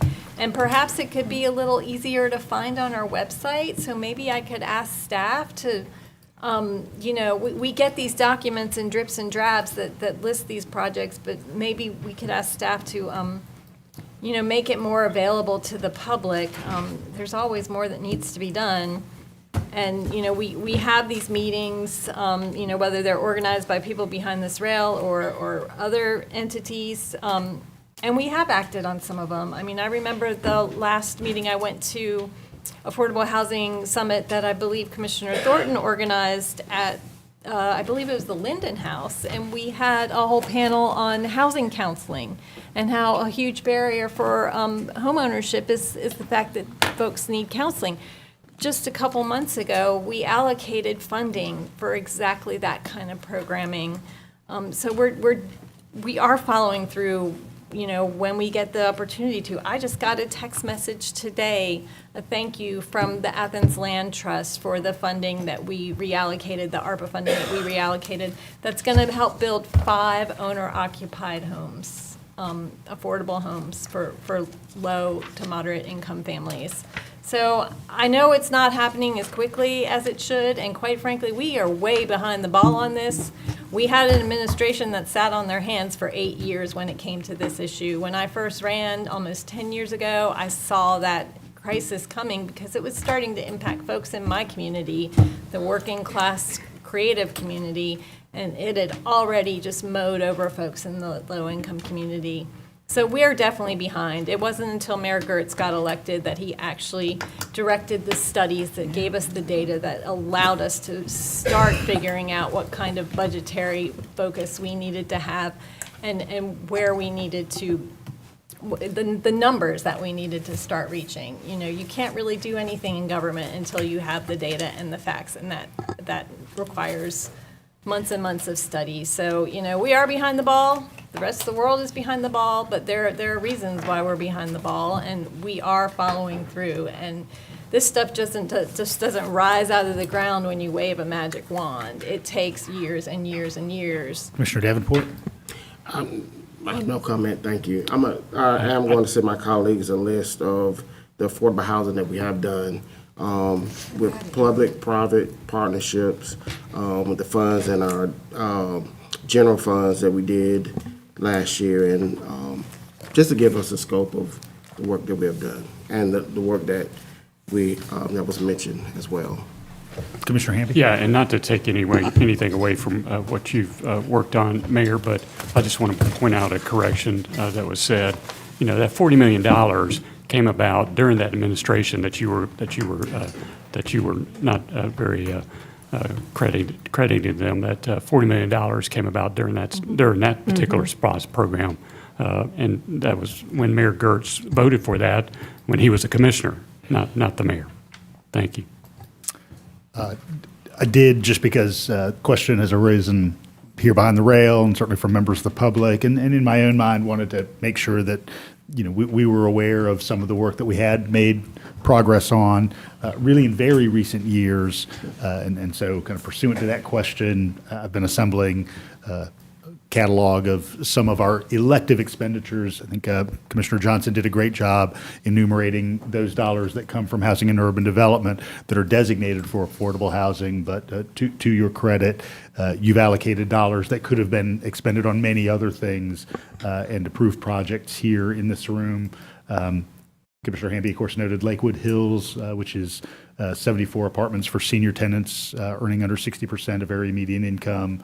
In 2023, we approved 192 units immediately behind Kroger on Highway 72 for a total of 305 bedrooms. In May of 24, we approved 68 units of senior housing adjacent to the Target on Atlanta Highway. And even more recently, in October of 24, we approved 230 bedrooms on Lexington Highway. In addition to the SPLOST funds, we allocated 14 of our $58 million, so about a quarter of our ARPA dollars, to affordable housing in a variety of programs, both some repairs, some down payment assistance, and construction of new units. So while peer governments around the state were investing things like garbage trucks, we recognize that, hey, we've got a dire community need. So it's to the credit of this group that we've done that work and so much more. I'm definitely looking forward to the road ahead. Clearly, there's a fervor in the room, and we do have some opportunities to put some new tools in the box, including use of some public land that's in our inventory. So I'm looking forward to all of that in the next couple of months. Pursuant to this project, I'm very happy with the work that's been done as this plan has evolved.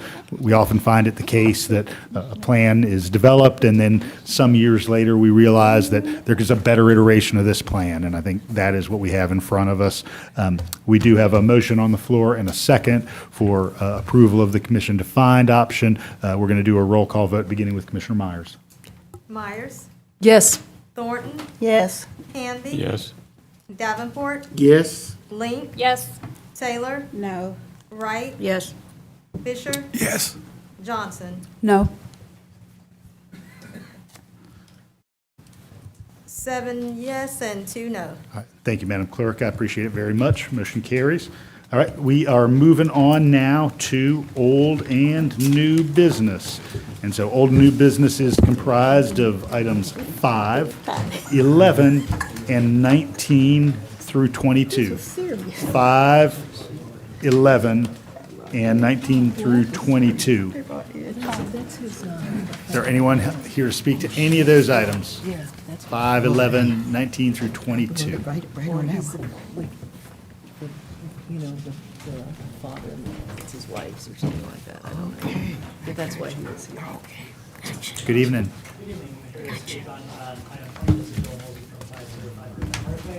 Regardless of how you feel on the use of our public money for nonprofits and, you know, their existence here and the work that they do, I hope that you will approve item 20, this extending the leases, so that they will be extended at least through budgeting season, so we can actually decide versus just letting them expire, not having the work that they do. Thank you. Thank you, Dylan. Is there anyone else here to speak to 5, 11, or 19 through 22? This is old and new, and then there will be an open opportunity for public comment on any item not on the agenda at the end of the meeting. 5, 11, and 19 through 22. All right. Hearing none, we'll go ahead and move to discussion. I believe, Commissioner Myers, you noted that we needed to make a correct motion on item 5, so if you'd like to make that motion now. Yeah, I want to make this a is that motion to opportunity. deny the recapture and in doing so, accept the plans presented by East Athens Development Corporation and Athens Land Trust for using the required 50% of ARPA funds by June 30th of this year. I second. All right, I've got a motion from Commissioner Myers, second from Commissioner Thornton. Commissioner Myers, any follow-up? Just to clarify, we had this on the consent agenda because we all agreed with moving forward on it, but the way it was written, if we had approved it, we would have been denying the extension, if that makes sense. So anyway, I'm happy to get this in the right format for us to move forward and allow the East Athens Development Corporation and Athens Land Trust. I went by those sites. They seem to be moving along with them, so I'm glad they'll be able to continue that. Commissioner Thornton, anything further? I have nothing to say. Anything else from the body? All right, all in favor, please say aye. Aye. We need an ordinance read. I apologize. Mr. Mayor, there's not an ordinance connected with this item. Okay. Twice. So- I so know we- it said ordinance, but there's not. We did not need an ordinance read, so motion carries. All right, we're moving on to item 11. Item 11 regards the pedestrian improvement planning in the Stonehenge neighborhood, which was a TSPLOST 2023 project. This is in Commissioner Johnson's district. Thank you. I have a quick question, a comment, and an update. The question is, for the sub-projects, where are they located for SPLOST? So it says sub-project number 1. So where can we find that information, sub-projects in generally for SPLOST projects? Each one's unique. Each sub-project is unique to the master project, and so those should be available on our website, and if they're not, we can get them added in. Okay, all right. So I have an update about 2 weeks ago, we talked about the speed bumps in Stonehenge. They weren't quite the width of the road. They were narrow. I took pictures, and I got an update from Assistant Manager Saunders. Thank you very much. And what I found out is those current speed bumps are temporary, and it looks like it's very small print. Excuse me. They aren't designed for the road dimension, but in the next 3 to 6 months, Transportation and Public Works is going to review the traffic data to determine if permanent speed tables are needed. And so my question for that would be, if this is part of the SPLOST project, and if they are needed, would the funding be there?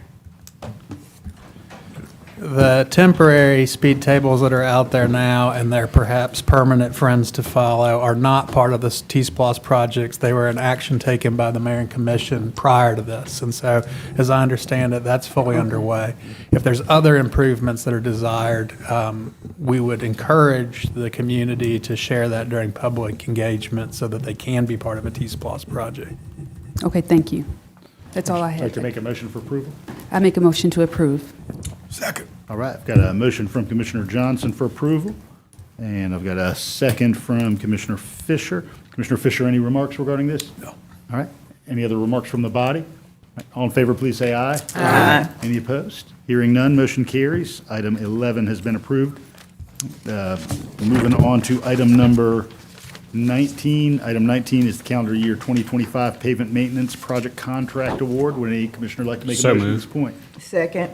I've got a motion from Commissioner Hamby, and I've got a second from Commissioner Thornton. Commissioner Hamby, you want to talk blacktop? No, go ahead and pave. Get paving. Commissioner Thornton? No, I have nothing. Any other remarks from members of the body? All in favor, please say aye. Aye. Any opposed? Hearing none, motion carries. Item 20 is extension of the nonprofit lease situation that we are in now, $1 a lease for FY '26. Is there somebody who moved. would like to make a motion? Second. So move. Who was Commissioner Hamby was the motioner. I had Commissioner Thornton as the second. Commissioner Hamby, any remarks? Nope. Commissioner Thornton? No. Any others from members of the body? All in favor, please say aye. Aye. Any opposed? Hearing none, motion carries. Item 21 is proposed increase for the Clark County Board of Health section fees. I make a motion, we approve. All right, Second. we've got Board of Health Member Commissioner Wright making a motion. Is there a second? I'm sorry, I was going to wait to see who was on the board before I made the I'm the motion. chair, thank you. You better watch it. He Next time you go there, I might He have you just tagged. second, Mayor. I second. All right, Spicy, is there a second? I second. All right, we got My Commissioner buddy over Fisher. here is going to second. I'm not going to say anything now. All right. Any remarks, Commissioner Wright? I just wanted to thank you guys because this really helps them. All the other communities in the district of which our public Northeast Health Department is in have already updated their fees accordingly. And so they appreciate us moving this swiftly on to the agenda and approval. That's it. Thank you, Commissioner. Anything further, Commissioner Fisher? No, sir. Anything from other members of the body? All in favor, please say aye. Aye. Any opposed? All right, hearing none, motion carries. All right, we have concluded our agenda. Now is that time for public, 22. 22 is the purchasing report, so that's approved as sort of a matter of course. It's done in this order. Okay. Yeah, so it's part of the manager's report. Okay. Now is that time for public input on any item that is not on tonight's agenda. Rules of public input at this point are the same as described earlier, a 3-minute opportunity, and you have the clock in front of the clerk to provide you with a guide to how much time you have left.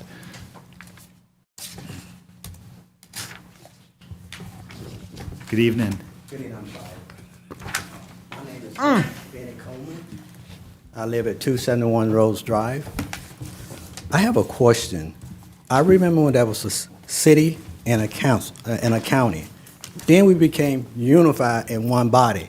But for some reason, we are not unified again. I keep bringing this up because when we weren't unified, we got more done than what we're getting today as unified. The prices was a whole lot cheaper, and still is a whole lot cheaper. And it seems like since the unification, the poor people, but predominantly on the east side, are still doing worse. Can someone please give me a definition of that unification?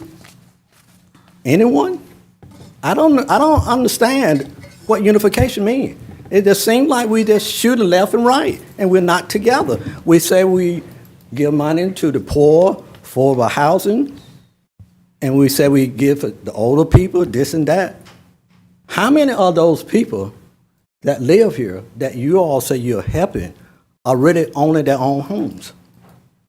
How many of those people that you say you're helping are really still living in Clarke County? Because I don't see, I read the statistics, I read all kind of paper, I look at stuff, it doesn't show what we are doing as a unit, as a unified government. It really doesn't show it. I'm sorry, I mean, I may be ignorant on that, but the definition of unification, I'm sorry, we are mockery for that. Thank you. Thank you, Mr. Coleman. Is there anyone else here who'd like to speak to any item not on tonight's agenda? Hi, my name is Barbara Dayton. Could anybody tell me that they're building houses for people with low income as like $900 a month, that they can only afford?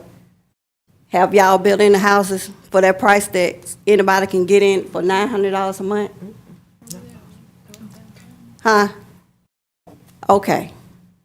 If you hadn't built any houses for that price, how do you expect the low-income people afford to stay in the house or apartment? But mostly, I'm working toward the houses. I mean, I listened to what y'all said over and over again. Link, every time you speak only on walking, trees, and you think it's funny. It's not funny. That's sad. And the people who put you there should know that you marking them, you picking at them. That's sad. And I'm sick and tired of that smirk on your face every time we talk about affordable homes. Ms. Daniels will just address the body on matters of consequence. We represent you all. But you're not doing anything for us. And y'all know y'all not. But you think it's funny. It's not funny at all. So it's just sad and sickening to see y'all up here and we waste our time to vote for some of you all on the panel. We pay taxes just like y'all pay taxes. We need homes just like y'all need homes. Then y'all not even noticing the people on the street are dying day by day. But it's a joke. Well, the joke is on y'all now. Let's see what happened now. The joke is on you all as a unified government, just like he said. Y'all not unified. Y'all sickening and y'all sad. Thank you for coming tonight, Ms. Daniels. Is there anyone else here to speak to any item not on tonight's agenda? Evening. Good evening, Broderick Flanagan, P.O. Box 295, Athens, Georgia.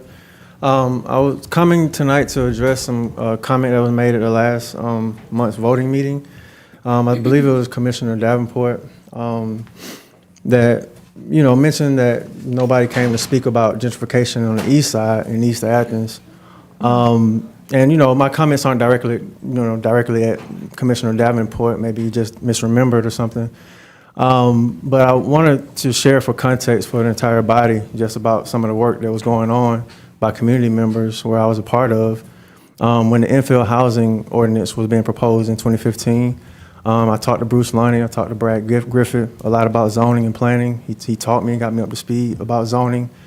After I was asking questions to both him and Bruce Lonnie, they talked about how the infill housing ordinance wasn't going to protect or provide the same amount of out-of-scale development as for single-family or RS zone neighborhoods, which is what the infill housing ordinance was for. And so I had concerns about it then, about what was happening on the east side in East Athens, specifically about a house that was built on Arch Street a decade and a half ago. And so for that type of development happening in the east side, and more came later, I was hoping that multifamily neighborhoods could be included in that infill housing ordinance. You were supposed to review the infill housing ordinance after a year of its implementation. I believe it was passed in 2017 or 2016.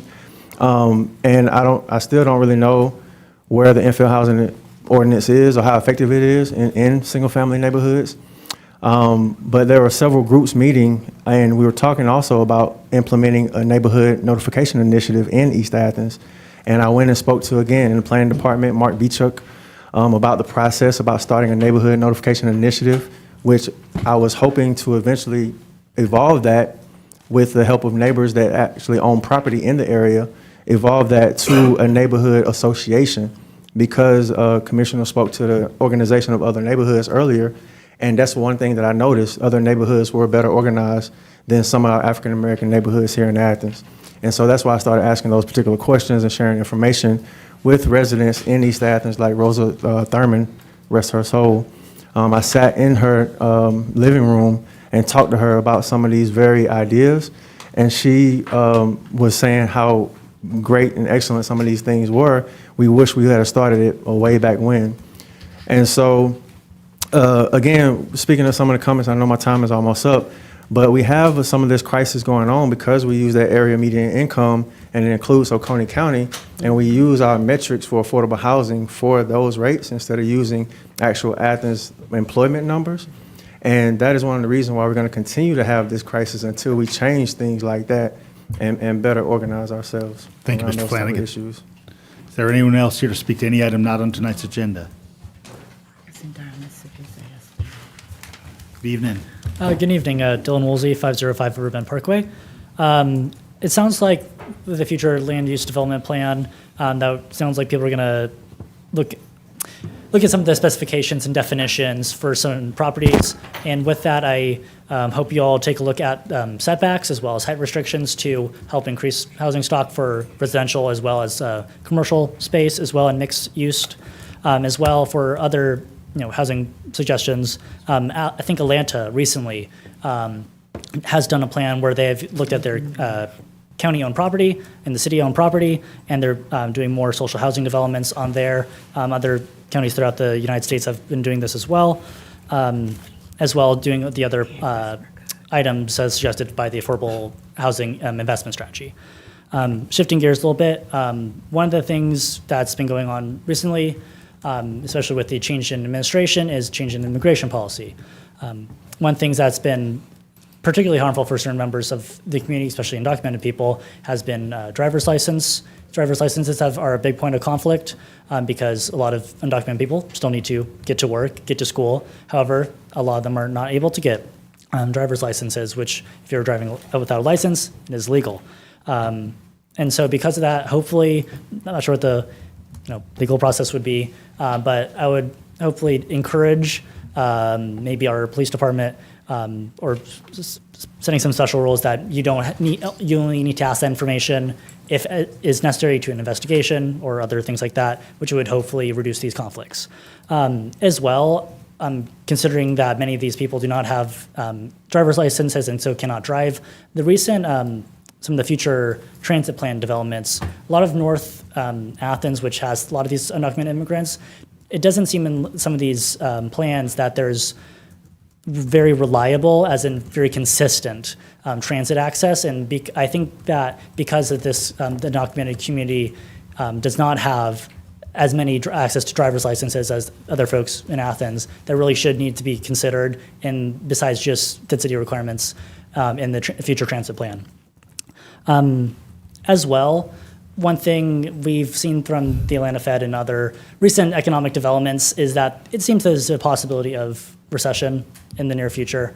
So I hope that the Government and Commission starts thinking about plans to address this possibility. Thank you. Thank you, Dylan. Good evening. Hello, my name's Michael Smith. My address is on file. I was thinking about talking tonight. I wasn't for sure, but my comments are not related to the prior vote on the on that big project. My comments are related to dissent, but we heard dissent tonight. For the 20 years I've learned about Athens, I notice dissent comes, and then years later, that same dissent is majority opinion and actually has near community consensus. And so thank you each for providing dissent tonight, okay? It's also, action is not actually based on just passion. It's based on intellect as well. And the people that are saying that the low and moderate income and the missing people are locked out are using intellect, okay? And the people saying that supply and demand and studying in Austin and Minneapolis are incorrect, okay? So equilibrium has 10 or 12 main points to it. That's the balance in the marketplace, okay? But to have supply and demand, you need a marketplace. And there is no demand for low in the marketplace in the housing that we're building right now for low and middle income people. It doesn't exist. You can't have you can't have demand for something that you cannot buy, okay? So on the, it's important because we're predicting rent decreases when rents will go up in the next 4 years in Athens more than you've ever seen, and the same with the housing prices. And every publicly traded land company and hedge fund in the United States is working to that end. They're predicting 750,000 median home prices in Athens, Georgia by 2030. And so a couple other points on the Bethel homes and the history of that. I know a little bit about that, and a demand came to get that money. And so I'm saying that y'all should demand land right now, and then early community governance and money behind that early community governance to develop that land. The affordable housing is very expensive. Look at the Georgia Square Mall and how much we spent. There will be no affordable housing until the land is dedicated to it. Thank you, Mr. So Smith. land. Thank you. Is there anyone else here to speak this evening on any item not on tonight's agenda? Good evening. Hello, Commissioners and Mayor. Todd Lovett, P.O. Box 49826. Pertaining to the AFBI proposed ordinance and other proposed solutions, I'm here to provide clarity on what the American freedman is and how this concept can be leveraged for healing and progress in our society. Today, we delve into the term freedman, a term that, while historically rooted in the aftermath of the Civil War, holds significant potential in our contemporary efforts towards equity and justice. Freedmen originally referred to individuals who were emancipated from slavery. While it primarily applied to African Americans, the essence of this status is not tied to any specific race or ethnicity. Instead, it denotes a legal status of liberation, one that we must view through a race-neutral lens to promote inclusivity and equity in our modern solutions and discussions. It also is tied to the descendants of freedmen who were experiencing the same unaddressed harms today.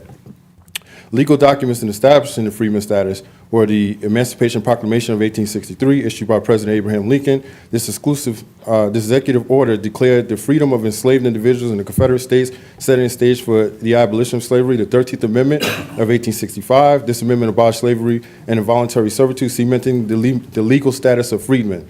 The Civil Rights Act of 1866, this act granted citizenship and equal rights to all persons born in the United States, providing legal protection and equal access to civil liberties for freedmen. The 14th Amendment, 1868, this amendment provided citizenship to all persons born or naturalized in the United States, which we are the born as freedmen, the born citizen, not the naturalized, and included the equal protection clause, ensuring protection under the law for freedmen. The Freedmen's Bureau Acts of 1865, which, if you know Athens history, there was a Freedmen's Bureau right here in Athens. These acts established the Freedmen's Bureau, providing food, housing, medical aid, education, and legal assistance crucial in the transition from slavery to freedom. And then there's Professor Michael Rappaport's analysis suggests that Freedom's Bureau Acts were designed to aid freedmen, supporting the idea of a colorblind constitution that helps individuals who suffered under state-sanctioned slavery regardless of race and other discriminatory practices. Jeffries v. State. In this case, the Alabama Supreme Court recognized freedmen as individuals with legal rights, further substantiating their status and emphasizing the need for race-neutral approach in addressing historical injustices, which, as we know from the ARPA report, there's still historical injustices being practiced, continue today. And then, of course, if you look at the stats and disparity reports, we have the health and inequity. Freedmen and their descendants have faced significant health disparities, including higher rates of infectious disease and high infant mortality. There's the economic disparities, which none more to say. Educational disparities, y'all know this already. And also you have the housing disparities. Now, the term freedman is a contemporary context which identifies harmed communities without focusing on race and ethnicity. Thank you, Mr. Lovett. I appreciate it very much. Thank you. Is there anyone else here to speak to any item not on tonight's agenda? See, there you go. All right. Everybody, I've got just a couple things for my report this evening. Very much want to thank Bailey Innovations, who has adopted Cherokee Road between Lexington Road and Cooper Road, and also Cooper Road between Lexington Road and Cherokee Road. So that whole little loop over there, very near the kind of east side Lowe's. Also want to note that I'm entering into the record tonight the updated TSPLOST 2026 Citizen Advisory List. There are a couple of additions and deletions just based on some inability to attend and then some replacements of folks, and so that's entered into the record tonight. And I do want to welcome into town, I think somebody who was here earlier, Demetrius Jordan from the Athens Land Trust, given that they've had change in directorship. And of course, we made a motion tonight that was approved to continue partnership with them. So very glad for that partnership. Wanted to ask anything from the management office tonight? Nothing other than just the recognition of the November and December reports that you have in your packet. Thank you. For Appreciate contracts. it, Mr. Manager. Anything from the auditor? Yes, real quickly, Mr. Mayor. About 2 weeks ago, our office released a follow-up to the 2024 tax assessor's audit report. I just want to reiterate my appreciation to that office and their approach to the findings and recommendations. And as indicated by, I believe, Commissioner Myers, that memo will be put on our webpage soon. So, Thank you, Auditor Hassemer. Anything from the Attorney's Office? All right, we'll go ahead and close with Commissioners. We'll begin with Commissioner Davenport, go around and have Commissioner Hamby adjourn the meeting.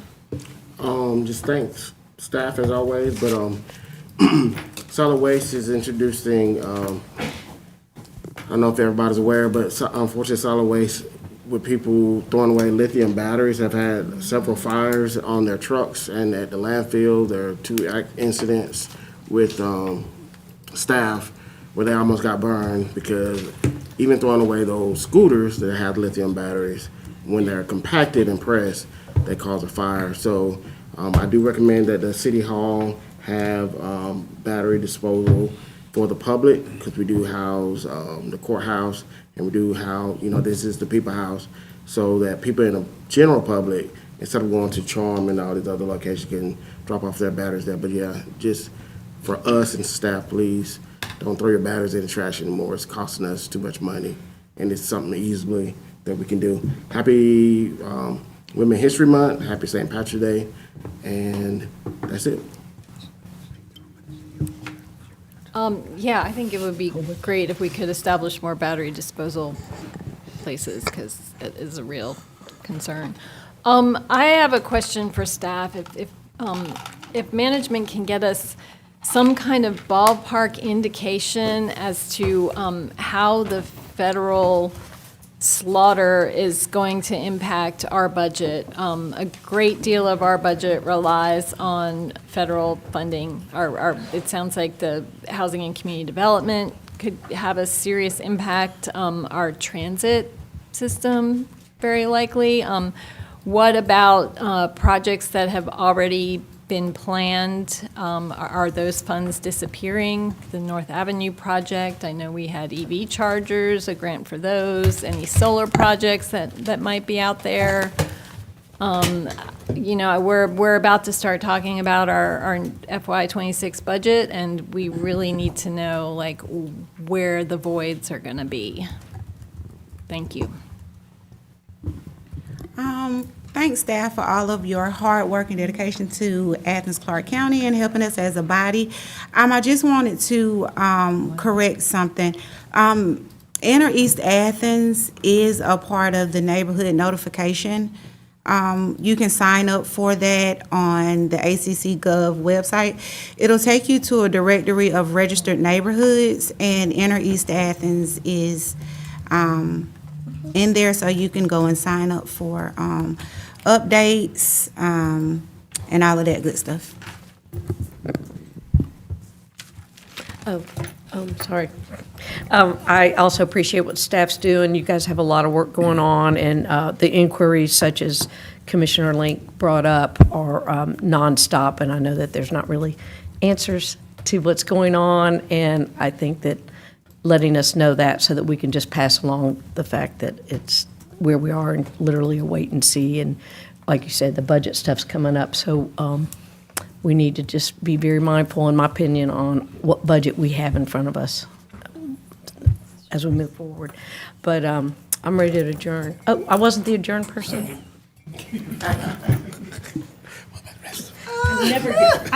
Since the new seating, I never get to be the adjourn person. We'll set you up just because we love you next month. Just want to echo sentiments with my colleagues about staff. Thank you very much for what you all do. I do have one announcement. On March the 13th at Chapelwood United Methodist Church, we will have a town hall about the redevelopment of the Homewood Hills Shopping Center. Developer will come in, show those plans about repurposing that particular property. So everybody in District 5 is welcome, along with my colleagues, if you'd like to come and see what's going to happen with that project. But I'm anxious to see how that's going to impact that particular neighborhood. And the developer got in touch with me, and he want to meet with those residents first before they go to the planning commission and present their plan. So again, thanks, Mayor. Thank you. I want to say first, thank you to District 6 residents for completing the leaf and limb survey. I will send the results to the director of the Solid Waste Department by the end of this week. I have a town hall scheduled with the Deerfield Neighborhood Association on March 16th at 4 p.m. at the University of Georgia's Cooperative Extension on Cleveland Road. And thank you to the District 6 residents for completing the town hall survey about location and the best day to host a town hall. This is a public town hall, and that will be held on Thursday, March 27th.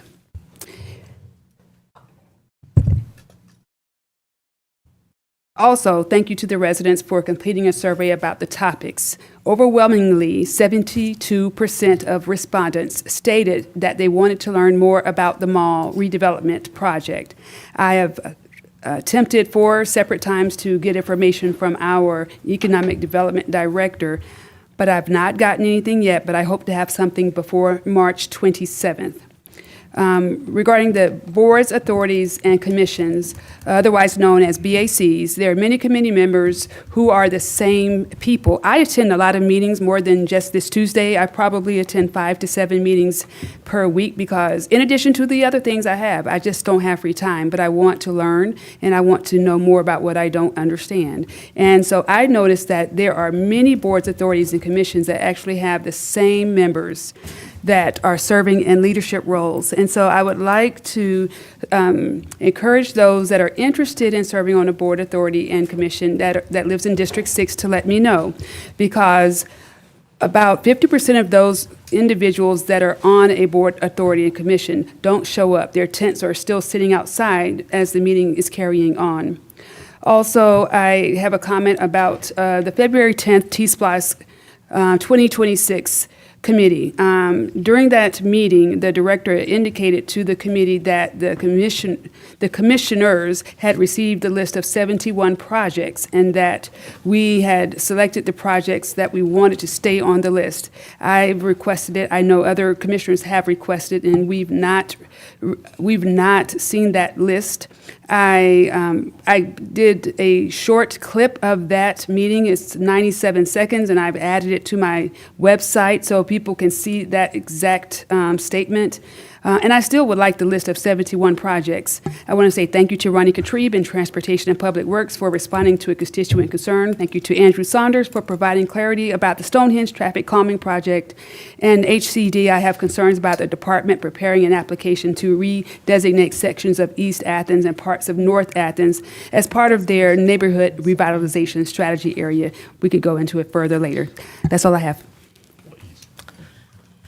Yeah, hi. I just want to appreciate staff for help at the District 8 Town Hall earlier this month, and all those came out, and especially Jeff from Public Information, who swung by earlier and finally got that projector for use.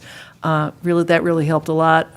Plan on scheduling another one in late April or May. Want to say thanks to Bike Athens and the Athens Electric Bike Group, who worked with Latasha Sheets and myself for a bike ride for about a dozen young women 2 weekends ago on the Firefly Trail. And Bike Athens actually gave a few of the girls who were interested some bikes. That was really sweet. Again, I'm going to repeat my request to the mayor and to staff to schedule a work session on affordable housing where we can not only hear stuff, that we can talk about how to, some actions for moving forward.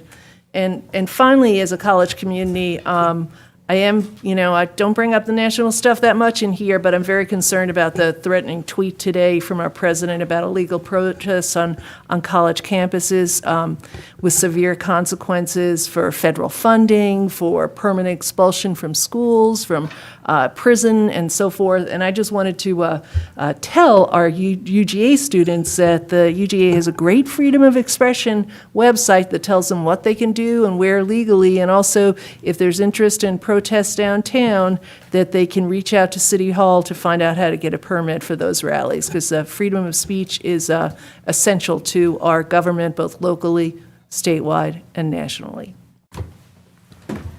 Thank you, Mayor, for this opportunity. I would like, again, I want to thank Judd. He's always there when I call about anything. And Brad, I know this has been a major transition, but Andrew got your back. I don't know who has your back, but I asked and I think I sent an email out also. I would like to get a report, it could be a one-pager, on the funding of the First American monies that we gave there. It could be a one-pager. I do know it's only 2 people that I think were qualified, but I want to know from their perspective,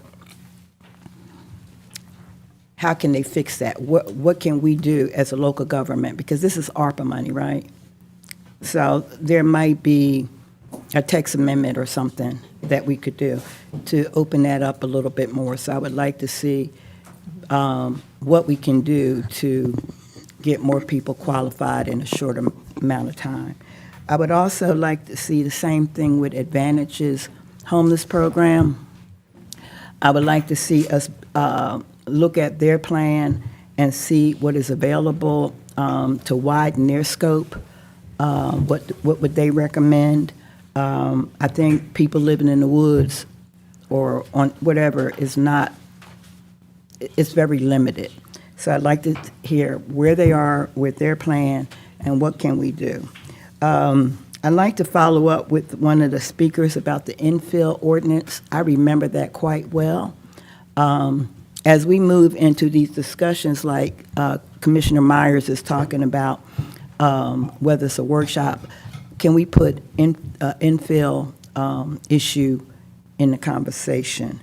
And lastly, I'm going to try one more time to work on housing, but March the 30th, it's a Sunday afternoon. It's going to be a lunch brunch with a panel talking about, well, you'll get a flyer. I think it's finished. But Brave Brad is going to be there. So that's enough for you to come right there. And then April the 4th, we're going to do a Zoom meeting with developers and contractors. And I have reached out to Bruce Lonnie, Brad. We want staff to hear what these developers and contractors are saying. But I guess somebody will get back to confirm that. But that's okay, that's okay. Okay, April the 4th. It's going to be 2 to 4 Zoom. And then April the 29th will be the it'll be the highlight of our Fair Housing Summit. And that's going to be at First Methodist. The April the 30th will be at First AME. But you'll get all of this in advance. And I guess I need to say if more than 6 of us come, we probably need to post it on our website. So those are the things that I'm working on. Thank you, everybody. I want to thank somebody. It wasn't you, though. Motion to adjourn from Commissioner Hamby. I have a second from Commissioner Wright. All in favor, please say aye. Aye. Any opposed? Hearing none, motion carries. Line your pants on fire.